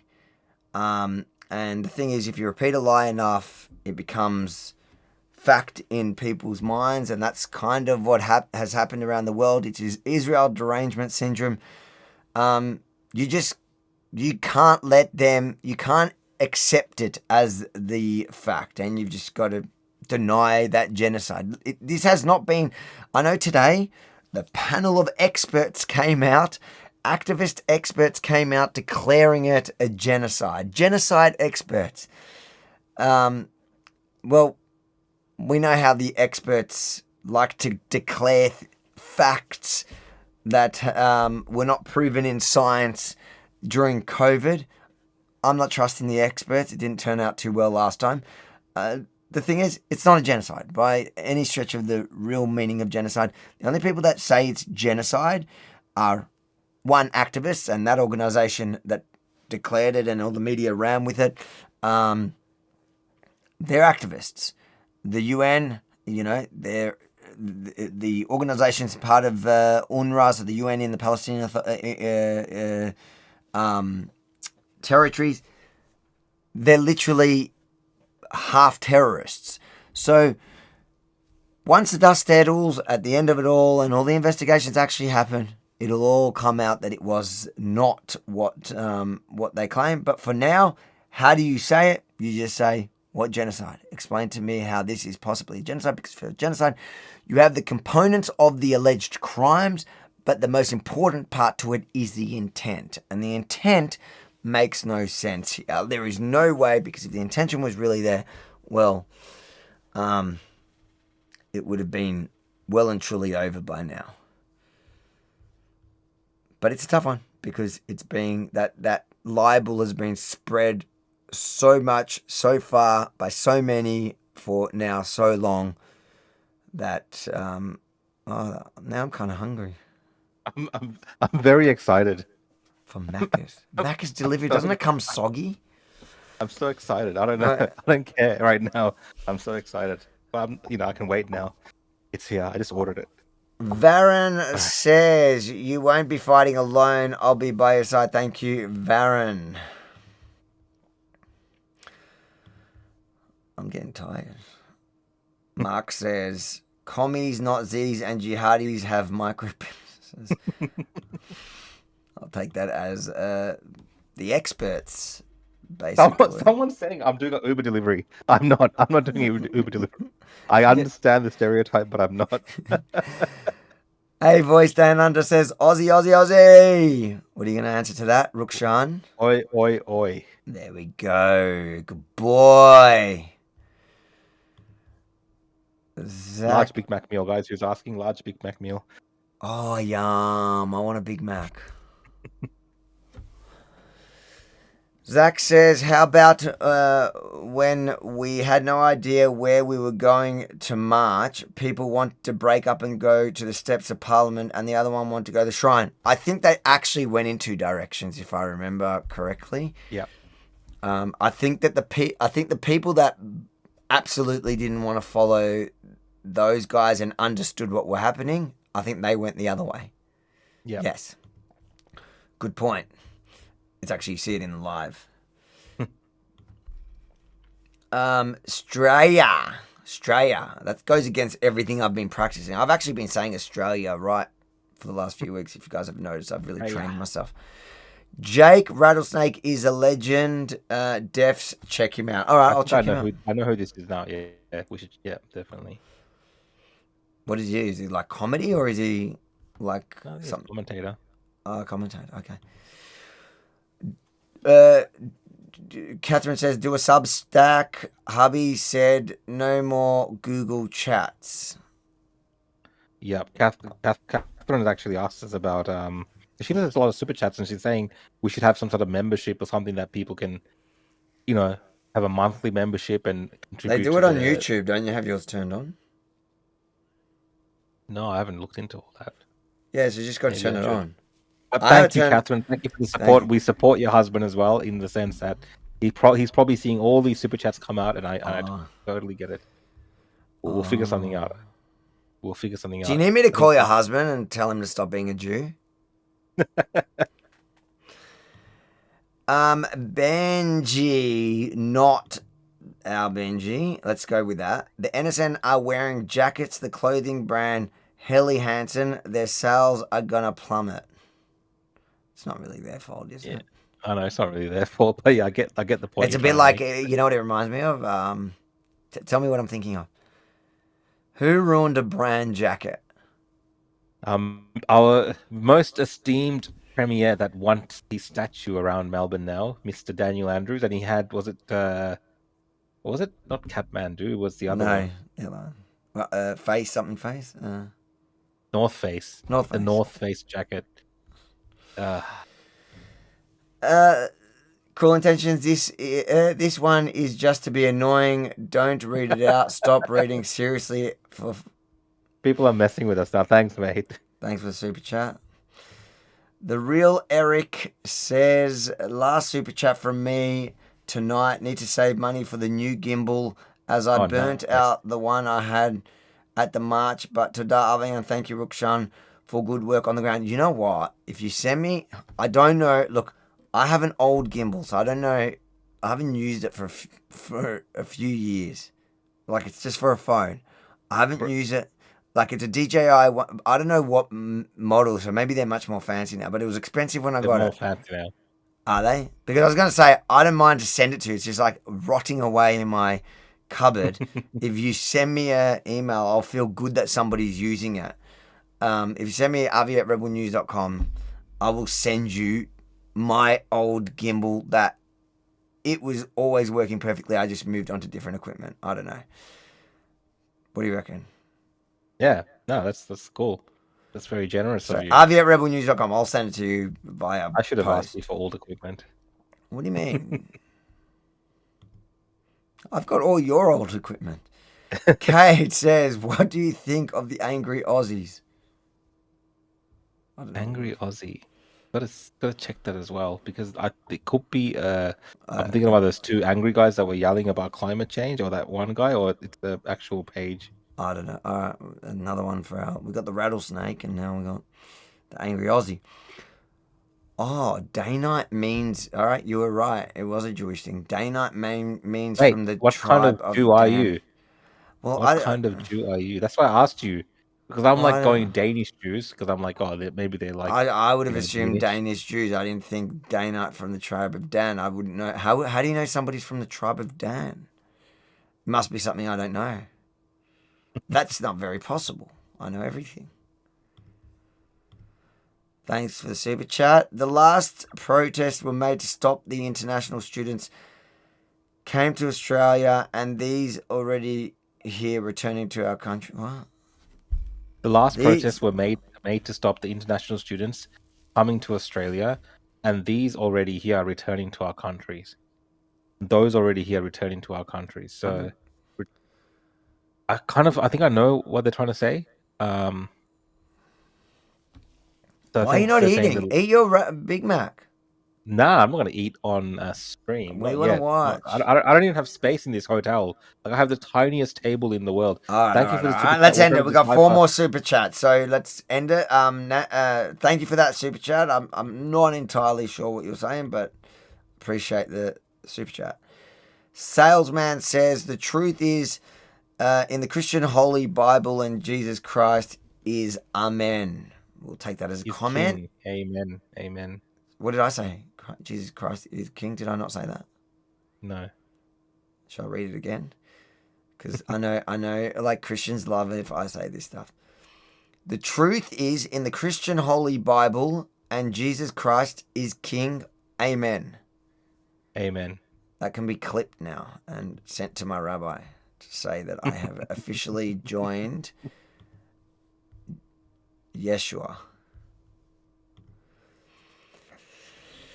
Benji says I like this Benji. This Benji's actually got money. It's a better Benji than that one. It takes a certain type of freak who want to date someone. Abby Chatfield. I mean, who the hell would want to make love? I don't want to even imagine this particular image or picture, mate. Benji, you put these ideas into the world. Maybe it is the same Ben. Maybe it does sound like something Benji would say. One more for the road, Prime Minister Albanese. I'm just going to go with Albanese. That's how he wants. I don't think Albanese is Albanian. He's Italian heritage, he's Italian. right? This guy's playing with us. He's Albanese. That's what he wants us to say, Albanese. That's what it is. Varen, another one. Thank you. Did you get the Happy Meal, Rukhshan? Did you get a Happy Meal? No, you got a Big Mac meal. I didn't get a Happy Meal. I got a Big Mac meal, but I'll be. Why don't you want a Happy Meal for the little toy? Don't you want the toy? No, I'm well past that. And last but not least, Rukhshan, mukbang that burger. I will. Whatever mukbang means, I will be doing that to the burger for sure. Guys, this was a long stream. Thank you everyone for tuning in. Remember, before you leave, smash that like button, give it a share, and if you haven't already, subscribe to the channels, subscribe and hit that notification bell, because I promise you the live streams coming up are going 100%, guys. Thanks for joining in. You can follow us on our socials. Catch up with me at The Real Rukhshan on X, on Facebook, YouTube, Instagram.